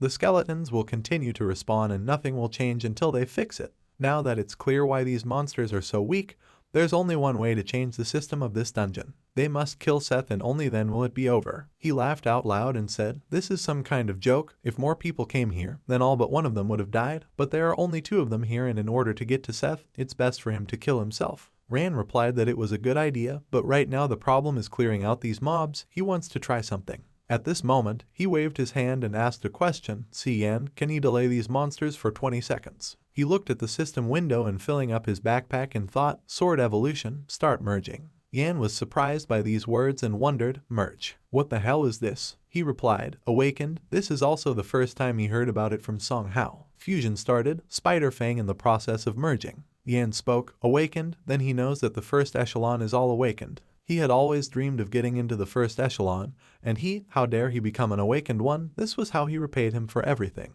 Ran asked him to calm down as they were in serious trouble. They looked around and saw many skeletons looking straight at them with serious gazes. Yan grabbed his sword and said, he doesn't have much mana left, it's only enough to use this ability alone, although he doesn't know the form of its awakening, but he should try harder. After saying that, he swung his sword a few times and said, sword art. The Burgundy Barrier. The system congratulated him on the fact that the merger was completed. The system window shows, sword evolution has reached a new level, current state, sword level improved by 1, damage increased by 35, new attribute gained, darkness resistance plus 20. Ran thought about it, he only got 1 attribute, but the level up is as expected, the evolution is working. Judging by his current performance, this sword doesn't really suit him, and in this situation, it doesn't do any good. He decided to try some magic stone, thinking about what it was that he had knocked out of the giant knight. Yan glowed with a bright red light from the magic powers at this moment and said while continuing to distract the skeletons, what a horror, why is it taking so long? This ability requires too much mana. He continued to merge the bloody wreckage. Will he be there soon? He can't wait any longer. Rand took out a flask of blue liquid in his hands and asked him to shut up. He was losing mana too fast, after which he threw the liquid into his hands and asked him to hold it down. Yan caught the potion and told him that he had really prepared well for this dungeon. The system once again congratulated them,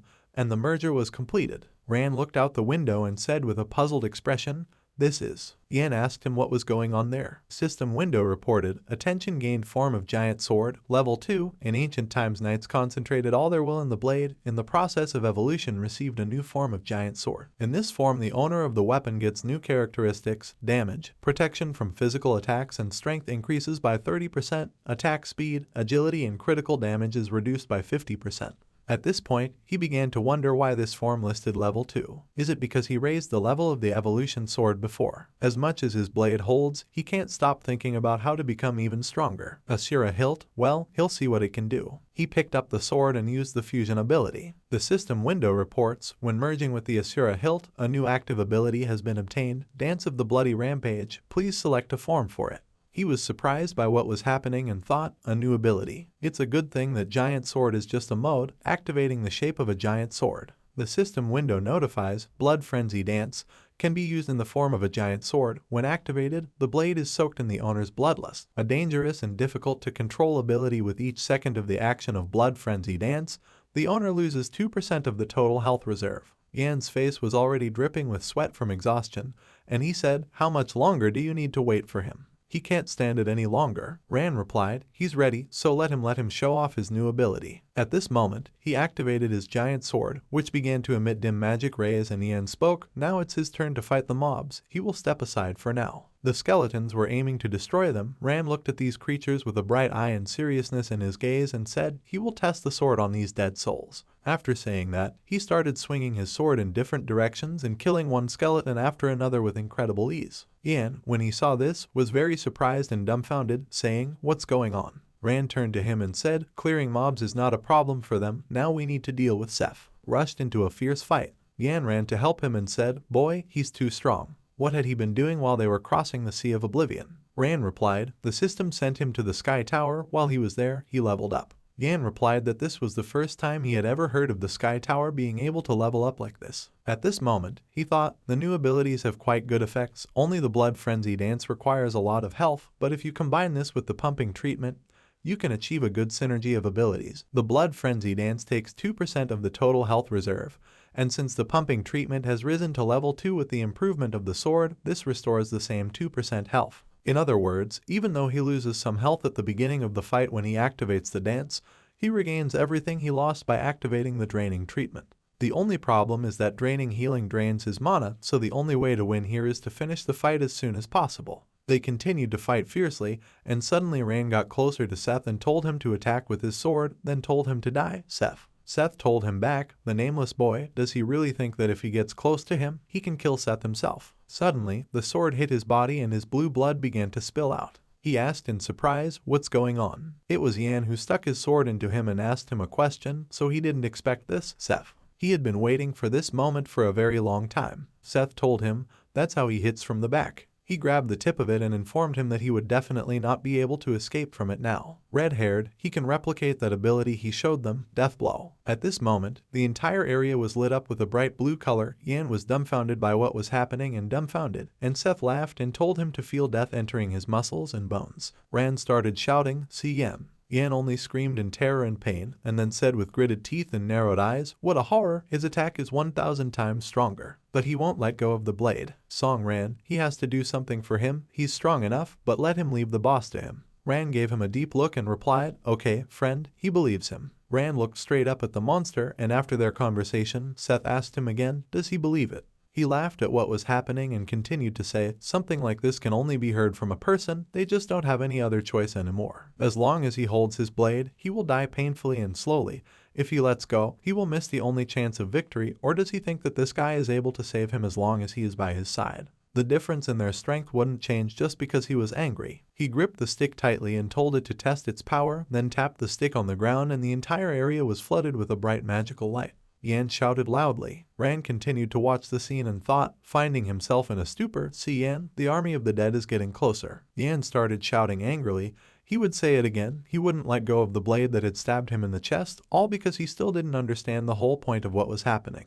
Yan pulled out the blade, and at that moment, some memories from his childhood appeared in front of him. He was walking between abandoned buildings, stepped on a plastic bottle, saw a boy near a pole and asked a question, small guy, isn't he Song Hao? He had heard that a new kid had moved in, that his parents were always at work, that they didn't spend any time with their son, and that the boy's face was also paralyzed. They say that he is often annoyed by hooligans and he can't even answer them. He has a lot of pocket money, but this is also taken away from him, so does he know who he is? He's the fiercest fighter and bully, he should just call him Bro Yan. Today it was his turn to deal with him. Is it true that he can't respond to his abusers? Hao grinned and suddenly Yan walked right up to him and asked the question, what kind of face is that? He grabbed his clothes and kept asking questions angrily. Does he think he's a weakling? Was he underestimating him? For someone like him, who does he even think he is? He threw Hao aside by punching him in the face and continued to say, why is he being so cocky? Rich son, isn't he? And he doesn't care that his money is being taken away. Does he have no desire to do something bad to him in return?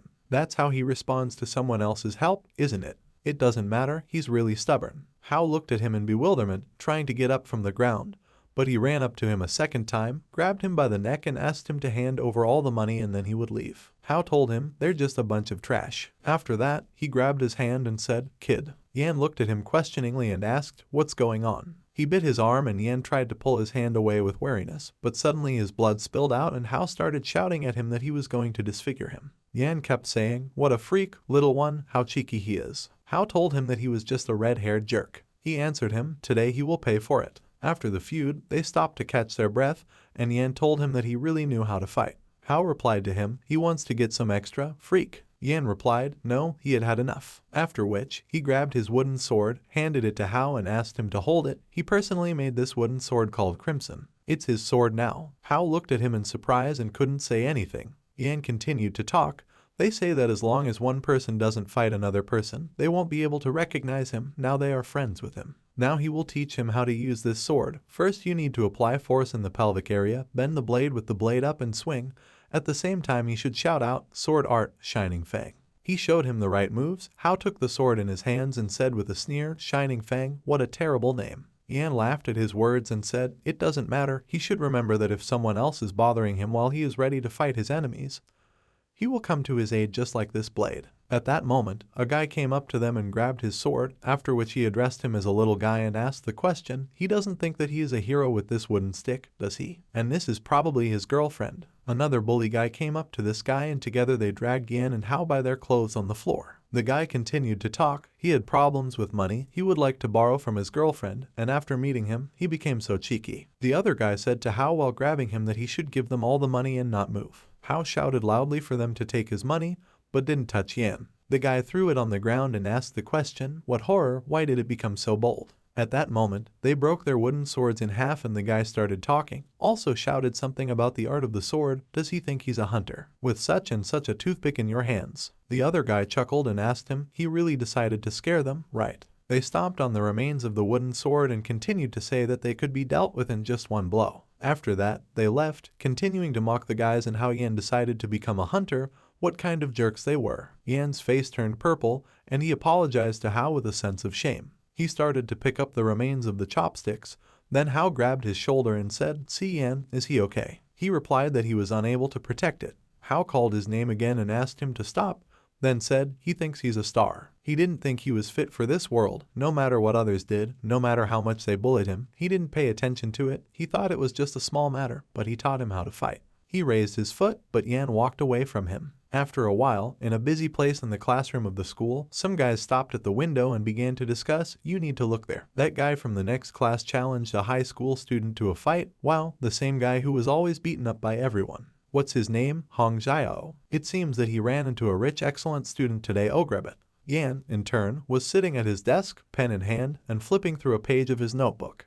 The guys continued to discuss what is in his hands. Is it a wooden sword? What sword? He collected it from the wreckage and wrapped it in duct tape. The guys started laughing at him and didn't understand where he got this garbage. Yan heard these words and looked back in the direction of the window. On the square next to the school, Hao grabbed a wooden sword and stopped in front of the same high school student who recently took money from him. He approached him and said, he sees that he really got a lot of nerve. Is it all his red-haired friend who trained him? What scum they are, he will show them their place. His legs are shaking. He has no desire to ruin their ATM. Hao's legs were really shaking, as was his entire body, and he asked him not to talk so much. Today he would avenge Cian, sword art. After that, he rushed to run towards the high school student and continued to shout, Shining Tooth. The girls watching from the window grinned and said, idiot, really got into the fight. It seems that today he will get blows. The sun was shining brightly outside, and Yan had disappeared from his school desk. A crowd of students crowded around them and Hao ran at the guy and said that if he didn't fight back, he would live his life worthless. But now he found a reason to fight. For the sake of a friend, he will stand until the very end. The guy broke his sword and kicked him in the chest, telling him not to show off. Hao fell to the ground and the guy laughed and asked, is this his awakening? He's a weakling. He took a wooden sword and said that it was that lame piece of wood again. Let him stop shaming himself in front of everyone. Hao gave him a startled look and told him to stop. The guy broke the sword into a few more pieces and said that now he won't glue it together again. He approached him and said that he annoyed him so much. Hao said they were the only weaklings here. Only scum like them can assert themselves at the expense of people weaker than them. Their place is in the sump tank. The guy raised his leg again to hit him and said that he had finished playing. At the same time, Yan appeared, who pounced on him and said that it was well said. The guy quickly turned in his direction and Yan kicked him in the face, telling him not to dare denigrate his friend's awakening. Hao called out to his friend with a smile, and Yan told the guy that he was a dumb jerk. What was he thinking? He couldn't beat his friend alone. The guy wiped the blood from his mouth and said it was him again, the red-headed runt. He lashed out at him and told him to mind his own business. He hit him in the face and Yan fell to the floor, and the guy told him to try kicking him again. He grabbed his face and said they were two brainless suckers. With that, he slammed Yan's head on the floor and put his foot on it, saying that he should admit that he was a weakling. Yan said that he would tell his mommy. The guy swung and told him not to get into trouble. He wanted to hit him, but Hao ran up behind him and hit him between the legs. The guy opened his mouth in pain and Yan started to get up. He also approached the guy and slapped him in the face, saying that let him die. The guy flew off in the distance and Yan said that he just sucks at fighting. Blood flowed from the guy's mouth, and Hao picked up the sword parts and told Yan that his sword was broken again, but he would fix it. Yan said that he should apologize. He promises that he will never let go of the blade again. He must become a hunter. He will have his own guild. Hao smiled and said that since that was the case, he would become a better technician. If his weapons or armor are damaged, he will definitely repair them. They punched each other's fists, said they had a deal. Yan returned from his memories and said that his presence was just a small nuisance. It's not what it used to be. Even if he stopped his blade 100 times, he would never back down again. This is its main principle. His blade began to crack and he used a divine gift, the Crimson Tear Pact. At the same time, a powerful force began to erupt from the blade and Seth screamed. There was an explosion and Ran asked, does he use the strength of the blade, turning it into an explosive projectile? Seth started to disappear and asked with a laugh, is this what they call the hunter's path? For the first time, there were opponents who were able to defeat him in the team. But what's the point? He will appear here again, fully restored. He had experienced everything, he had seen an incredible amount. New times are coming soon. He almost disappeared and said it was going to be hell for them. With that, he and his entire army disappeared, and the system congratulated the hunters that the number 2 boss of the Sea of Oblivion, Seth, was defeated.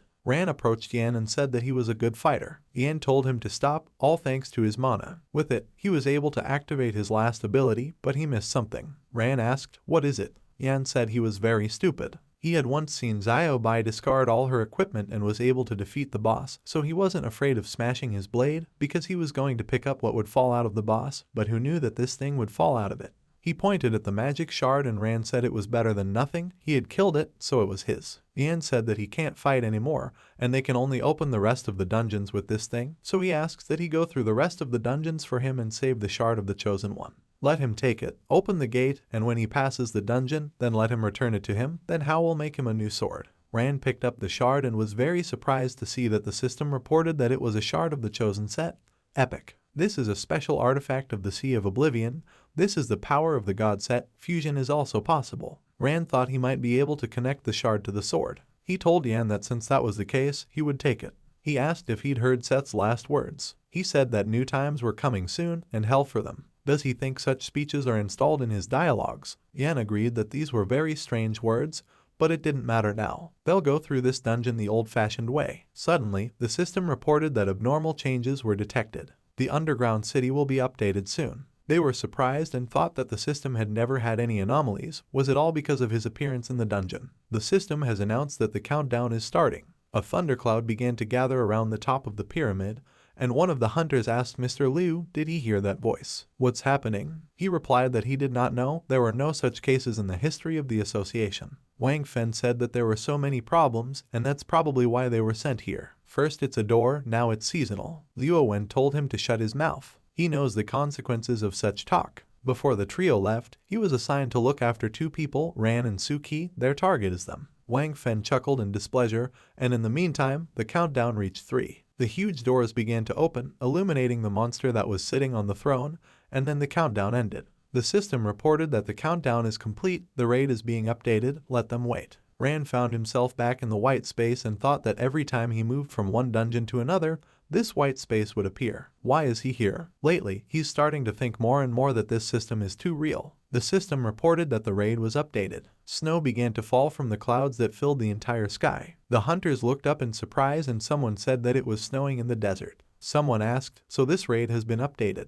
What about the bosses they defeated? Will they be counted? The girl exclaimed, where does the snow come from in the tropics? This is counterintuitive. Xiaodong thought in surprise, desert snowfall. Quite a depressing atmosphere. He turned around and asked, what is it? He noticed Ran and asked where he had been. He went up to him and told him that so much had happened, he couldn't tell him in a few words. All in all, he and Yan had dealt with Seth. Xiaodong said that he heard the system's notification.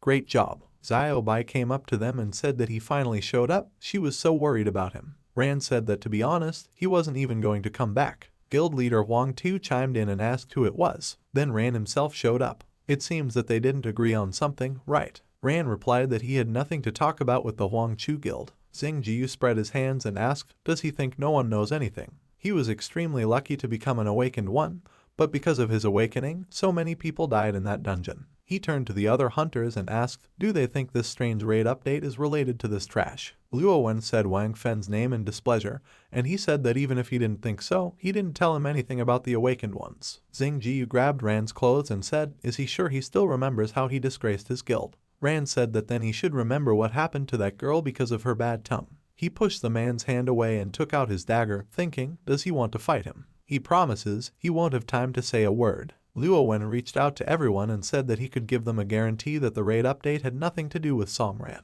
As an awakened one, he can sense the activation of the trial mode. He tells them this on behalf of the first echelon. Until the situation is under control, both of them should calm down. After that, they moved on, and Xiaodong thought that since they couldn't figure out what the reason was, all they had to do was ask the NPC. He walked up to the village head and asked what was going on here. Where does snowfall come from in the desert? The old man replied that it was all due to a boon. The great god Horus had sent them this miracle. What they see is a bountiful snowfall in a deadly desert. The great time is coming. His hand began to shake and he told the adventurers that they didn't need their help anymore. Xiaodong asked, do they need any help? Then what should they do with the task? Yan told him that it seemed their NPC was buggy. Luo Wen said that as long as they didn't pass the raid, they wouldn't be able to leave this place. He had never been in a situation like this before. The old man began to transform into another being and said that they had come to ruin their great hour. Scales grew on his back and he said that since they didn't want to accept the great boon, then it was better for them to stay here forever. He completed his transformation and turned into a dragon, after which he took to the sky and one of the hunters asked what was going on.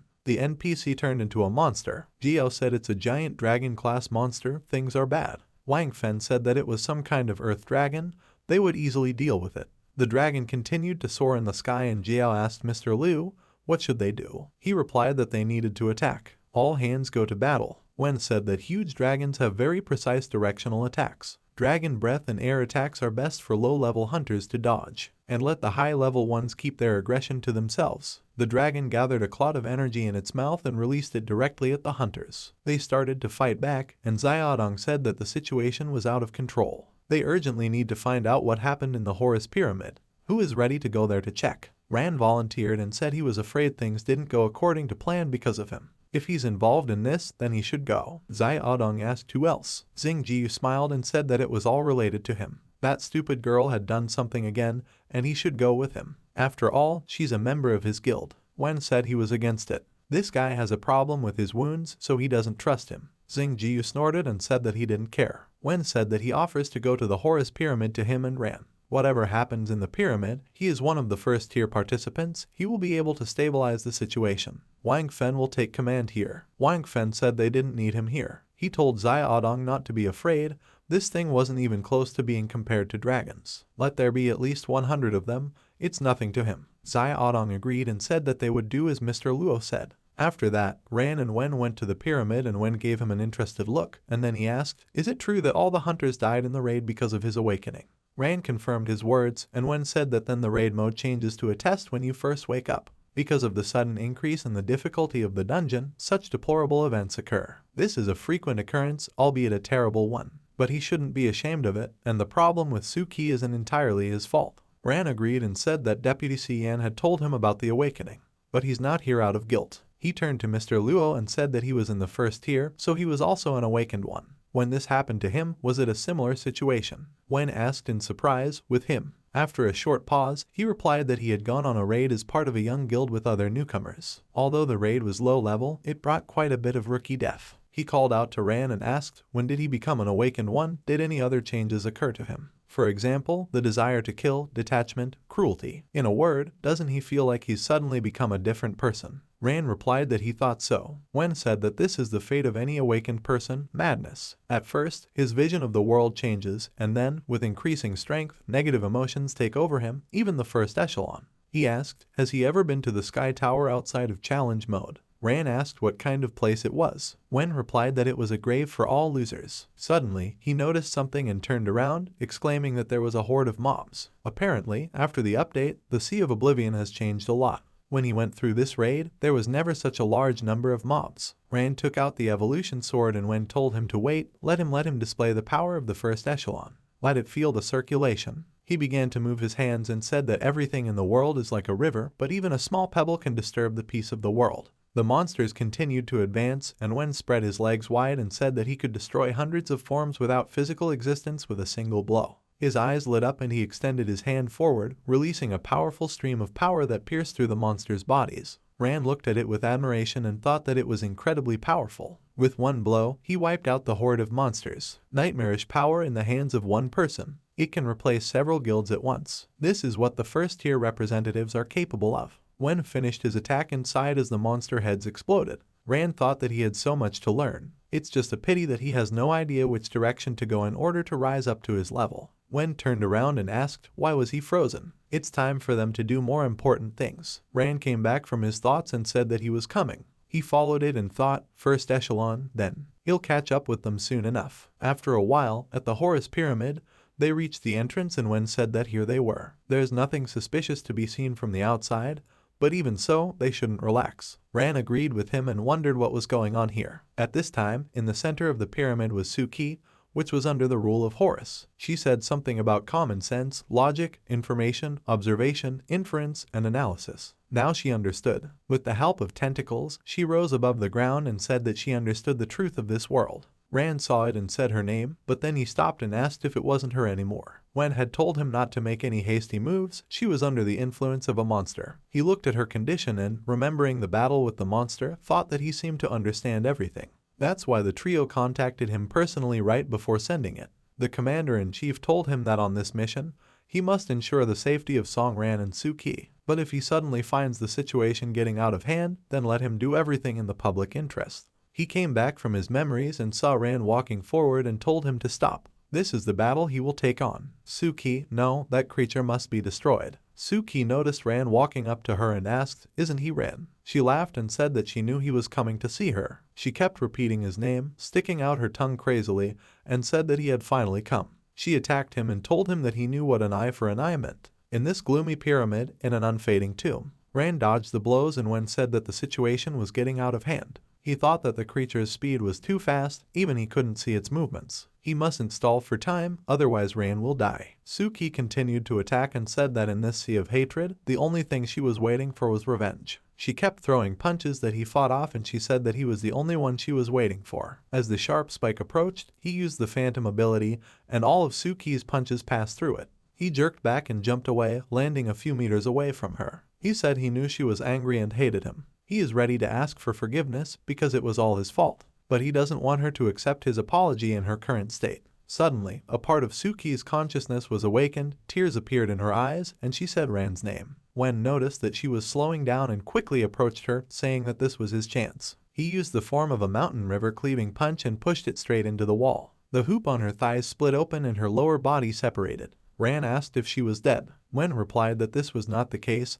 He was afraid that things were not as simple as they thought. The system reported that the first battle with Horus is over and the activation of the abnormal mode begins. Suki started to squirm and the voice coming out of her body laughed and said that human tenacity is able to surprise at the most inopportune moment. Even by multiplying her rage and hatred, weaklings will never escape the fate of weaklings. A haze started to come out of Suki's mouth, which took on her form, and Horus, who was using her body, said that it was better for him to personally take control of her hatred. Wen tensed and thought, how come? Even though the situation had long been out of control, he would never have been able to predict such a turn of events. Horus smiled madly and said with a laugh that he had never been to the world of the living, but now it seems to him that it is not so bad. Space began to warp, and he said that people's blind biases gave them strength, but if they channeled those beliefs, they could turn that into their biggest weakness. Let them fall to the very bottom of nightmares, become the food of nothingness. A magical dream. Space twisted and Wen thought, what just happened? Magic dream illusory. Horus attack. But he doesn't feel that his body is in a dream world. But what about Ran? He quickly turned around to look at Ran, but he only saw his blank stare and Horus said that it was all nonsense. He had already landed in prison and was now wandering in the darkest and most terrible world. Wen quickly turned around and told Horus that he was his enemy. Let him drop his tricks. Horus laughed and said he was so funny. How did he manage to sense the origins of his power? Nothingness, dark and seething, and he should have known right away that he wasn't interested in him. There is nothing interesting about it, But Ran is different, its potential is limitless. Of course, he doesn't mind playing a game with him. Immediately after these words, tentacles began to come out from under the ground. Wen moved away and the tentacles began to gather at one point. Horus used the art of the sphere wild forest, and the system reported that this is a special ability of Horus in the world of the living. The pyramid is the residence of God in the world of the living. With the help of this ability, Horus can summon huge tentacles throughout the pyramid. Horus said that if so, let him explain the rules of the game. They are very simple. The tentacles built a throne out of themselves and Horus sat on it, saying that he would not touch it and would only attack Ran. Interesting, right? Ran's consciousness is in a magical dream, which means that he is unable to protect his body. He can't move, much less dodge attacks. That way, if he attacked him, then he wouldn't be able to protect Ran. And if he doesn't attack it, then he will have to fight off its wild forest. The most interesting thing about this is that Ran has only two options: to die in the world of the living from his tentacles or to die in a magical dream. But the best thing for him is to throw Ran and kill him. Wen ran towards Ran and asked, just like that. That was his insidious plan, but he was thinking too much about himself. He stopped in front of Ran and said that he had given him two options. It will protect Ran right up until the moment he leaves the magic dream. He activated his abilities and Horus said that he would have to fight off his attacks relentlessly. Wen blocked his kick and Horus said it would be an endless game. Wen said that he shouldn't be happy too early, although he is not the strongest in the first tier, but before him, stronger opponents have tried to destroy his team and no one has succeeded yet. He reached for his sword and said that once he unsheathed this sword, his battle sphere would become impenetrable. Horus asked, is there no way he can get rid of his false hopes? They, the people, are really very strange. Wen didn't agree and thought that he had once lost a loved one. Then he just woke up and the raid immediately switched to test modes. Back then, he thought that he would be able to complete it quickly with renewed vigor, only when he went ahead, he caused too much damage to his comrades. Many newcomers died in that battle. If this is the fate of an awakened one, then what is the point of such a force's existence? He thought about that day more than once, because he was a tank. If he gave all his strength to protect his comrades, then he would be able to save them all. Protection. Ever since then, this blade has existed for the sake of preservation and protection. He used the mountain river technique, destroying mountains. Here it is, his way as a hunter. High-level sphere technique. The peculiarity of it is that being in another high-level sphere technique, it neutralizes all enemy attacks. Mountain smashing is a sphere technique that is activated with the huge sword's ripple, which ripples every 0.5 seconds to repel all incoming enemy attacks. Also, the sphere technique increases the protection of all allies located in the territory of it by 30% of the total protection of the sphere owner. Wen took a step forward, and at the same time, all the tentacles were cut into several pieces. He said that no matter how strong he was, within the limits of his realm, his tentacles wouldn't be able to harm anyone. This is absolute suppression of the first echelon. Horus asked, the strength of the first echelon. He believes that the power of his sphere can destroy him in an instant. Except that he probably doesn't even notice that his so-called defense only limits his combat technique. Wen didn't agree and said that Ran was currently under the protection of his realm. He was not restricted by anything here. At the same time, he used the mountain river wave, slashing technique and charged forward. Horus said let him think carefully. Does he really want to kill him? Wen had already launched an attack and thought, really? He deliberately missed and Horus said he could see his brain was still intact. If he killed him, Ran would lose his mind, and even if he returned from the dream world, his soul would be filled with chaos and despair. The tentacles reached out to Wen and Horus asked, well, since he had no way back and had pinned him down from the other side, then let him show him what the first echelon was capable of. Wen continued to fend off his attacks and he said that he had been holding out under his attacks for so long. He laughed and Wen told Ran that he was waiting for him. At this time, Ran opened his eyes and asked, what just happened? Horus said he had some good news, just that his stupid buddy had fallen into the power of his magic dream ability. Ran asked what? Horus said that the so-called magic dream sends the opponent to an illusory world. Wen is currently in a nightmare world. How does it feel to be left alone without a strong ally? Can he do it alone? The tentacles reached out to Ran and he cut it, and then Horus said they could play a game. Since Luo Wen is unable to resist him, he will swat him down and then deal with him. A portal appeared behind Horus, from which the creature from nightmares came out and attacked Wen directly. Ran continued to beat back the punches and Horus said that it was just like that, he could see right through him. He looks so cold-blooded, but in reality, he is too kind, so he is confident that he will take this blow on himself. Ran covered Wen with his body and Horus smiled and told him to die. Let it become the food of nothingness. But Ran used the phantom ability and all the tentacles passed through his body without causing any damage. Horus was very surprised by this and asked, did he dodge? The creature stopped in front of Wen and Ran activated the blood frenzy dance, severing all the tentacles. He looked at Horus and asked why he was stopping. He thought he wanted to kill Mr. Luo. He doesn't know what he found in his subconscious, but in a magical dream he is now. With that, he lashed out at Horace and he swung his arm in defense. Rand severed the tentacles and said that he is often underestimated and seen as a weakling, but he is sure that not all people are as devious creatures as he is. He is familiar with the Master's strength, and as a member of the first echelon, he has gone through quite a few raids. Even if it fell under his technique, it would either destroy him or wipe his magic dream to dust. He didn't kill the Master just because it was an illusion. He hadn't even thought about killing him. He changed the shape of the sword and put it to Horace's throat and asked what would happen if he killed him in his sleep. But for now, he still has some questions for him. Suki, what happened to her? Horace laughed and asked Suki. Just like him, she had fallen into a magical dream. Horace raised his hand to his face and replied with a grin that her subconscious mind had completely merged with his and she had become the power of this dungeon. It was Suki who made him so strong. At the same time, Suki's memories flashed through her mind. After all, what was she trying to do? Remembering the past, her life seems like a distant dream. A dream in which she walked from side to side on a snow-covered bridge at night. If life is a dream, then who is it really? Her brother walked towards the monster and activated his technique. Suki's breath caught in her throat when she saw that she was in a dungeon. This was all happening inside the magic dream 2 hours ago. Her brother led the team forward and said that they needed to go on the attack. They will destroy this boss and get a lot of rare artifacts. He attacked and said that his sister was waiting for him at home.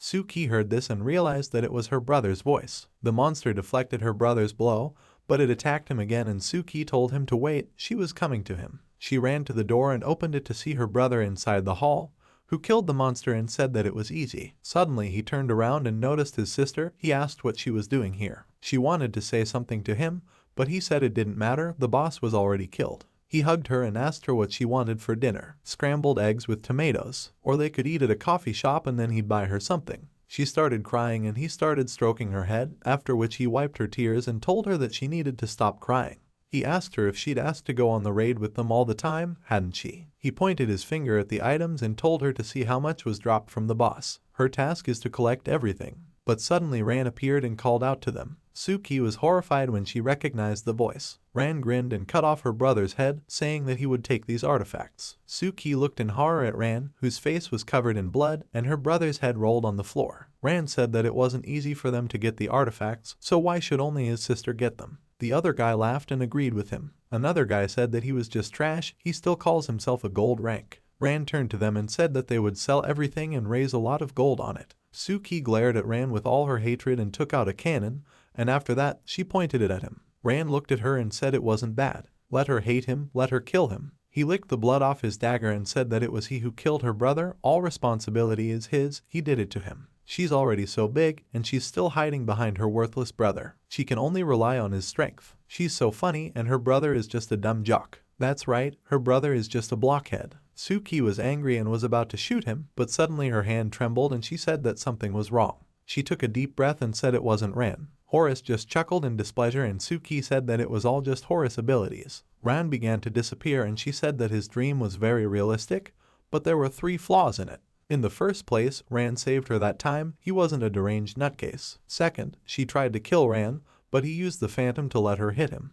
Perhaps he felt guilty that everyone in that dungeon had died because of him. Horace said it was a weakness. Suki continued to say, third, Ran is a 2-class hunter. He received this gift the day he destroyed the entire team, when he couldn't use daggers yet. Horace said she was so weak. Suki shouted at Horace, what if he wanted to trick her? Horace interrupted her and said that she had given up hatred, strength, she was weak and helpless. She's just a jerk. Suki calmly said that if he wanted to deceive her, he should have created a more elaborate illusion. Horace appeared behind her and said that he was perfectly capable of creating a complex dream. Only simple and violent shocks are more successful in fueling the blind rage and anger of the target. Suki was surprised to see Horace's appearance and he said that what he didn't expect was that because of this dream, she wouldn't be enraged, but would become even more calm. She's really smart. Idiots lose their composure and control during chaos, while smart people find themselves in the madness of chaos. Suki shot him and told him to shut up, but Horace only tilted his head to avoid her blow, and she gritted her teeth in hatred.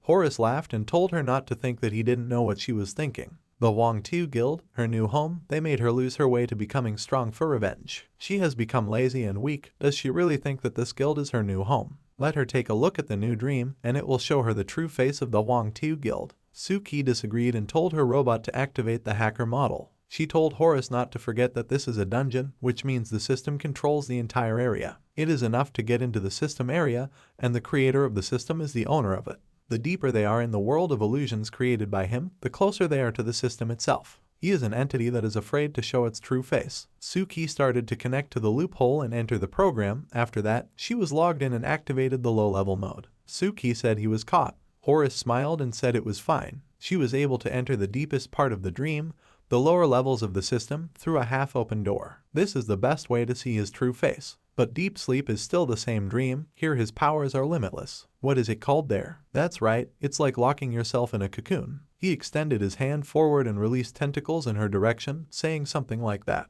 Suki pressed a button on the keyboard and said that it was no use. The tentacles were gone, and she said that when she was 13 years old, she was able to easily erase the entire system. She managed to erase some parameters. Deep sleep is the weakest point of the system. In other words, they are both omnipotent here. Horace was surprised, and Suki told Bix to activate the fantastic form. Guns appeared in her hands, and she said that the code name of this one is the Spirit of the Key of Borders. Her clothes had changed, and her hair had turned white. She called out to Horace and told him to die. She attacked him, firing a hail of bullets at him, after which her guns fell silent and only dust remained of the Horace. The dust dispersed and a fragment appeared in place of the Horace. Suki asked, "Is Horace dead?" She approached the shard and reached out to it with her hand, saying that it was a divine Horace shard. She took it in hand, but suddenly the energy of the shard began to enter her body and she was horrified. She felt Horace take over her body, and he asked if she really thought she could defeat him. Her anger, her prejudices, her volatile feelings now belong to Horace. It's probably her fate if she wants to ask why. Probably because they have the same reason. Suki thought that the knowledge was continuously flowing into their brains: monsters, humans, hunters, awakened ones, and more, the challenge mode. So this is the true face of their world.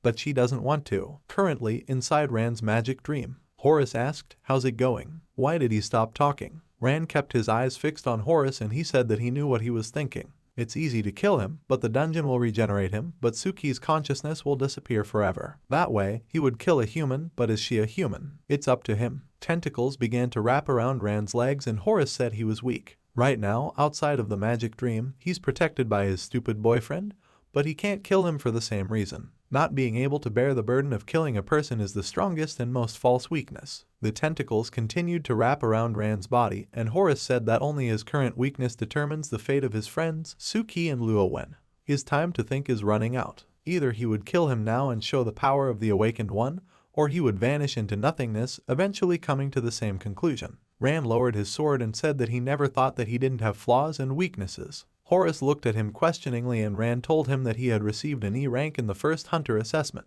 When he became a hunter, he was forced out of everything. He had already accepted the fact that there was no place for him in this world.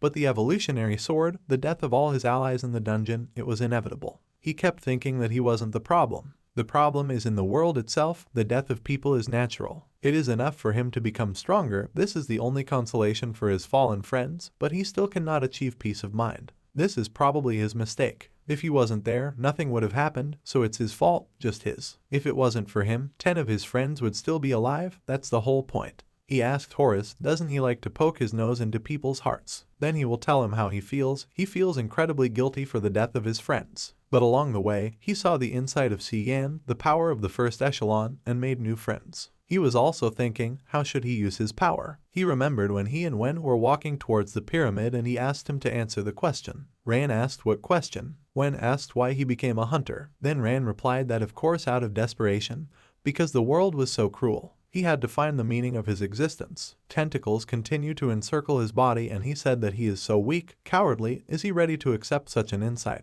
Horace replied that he would tell him right away. He wasn't ready. He finally realized that his powerlessness and weakness were in his genes, in his bones, blood, and muscles. His destiny is to be a weakling. Rand disagreed and said that he did not understand the feeling of losing loved ones and friends. He did not understand the meaning of a person's life. He can't answer that question. This question can only be answered by one more person in this room. He used the petrification ability to break the tentacles into fragments, and said that he had previously asked him if Suki was a human and it was up to him to decide. So he thinks she's a real person. His companions are long dead, and only she can answer his question. Horace said it was such a pity because nothingness expected so much from him. He stuck out his tongue and said he didn't care. A portal appeared behind him and Horace used Nightmare, a seed of resentment and hatred growing out of blind prejudice and difficulties. Rand thought, can he really be forgiven? Horace rushed to his side and said goodbye to him. But suddenly the portal started to fail and Horace asked if it didn't work. He abruptly held his head and told her to shut up.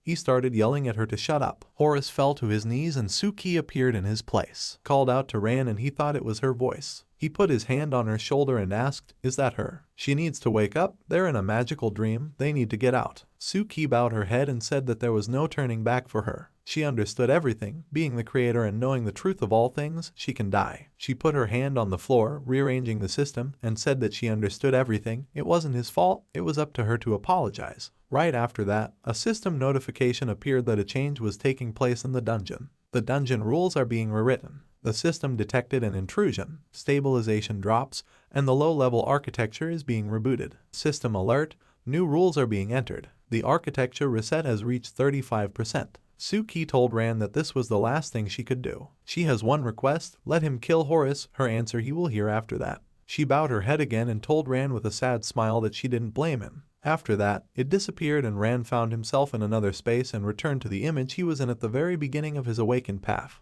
Horace showed up and said that these are the low levels of the system. Did this crazy woman use her last bit of strength to send him here? But she probably doesn't know that the closer an awakened person is to the system, the weaker their powers are. On the contrary, it becomes even stronger. He only told me to look at myself. He doesn't have the power of an awakened one, and here he is again the same weakling. Rand replied that he was wrong. He unbuttoned his jacket and said that he wasn't the same person he was in the beginning. Horace just hissed in annoyance and used the Wildwood ability, but nothing happened and he asked in surprise, how did she manage to block his abilities? Rand started to approach him and said that he hated him. All his powers are built on lies, playing with other people's emotions and deceit. Horace tried to use his other abilities, but it didn't work out and Rand said that he still can't bring himself to forget about what happened because of him. If this is a weakness for him, then he will remain a weakling. He raised his sword and said that he was no longer confused. Horace said in fright that it wasn't so. Did such a weakling go berserk? He pointed his finger at him and told him to look at himself. He doesn't have the evolution sword, he's holding some kind of battered knife. He was about to say something else, but Rand grabbed him by the hair and, with the urge to shut him up as quickly as possible, plunged his sword into his chest.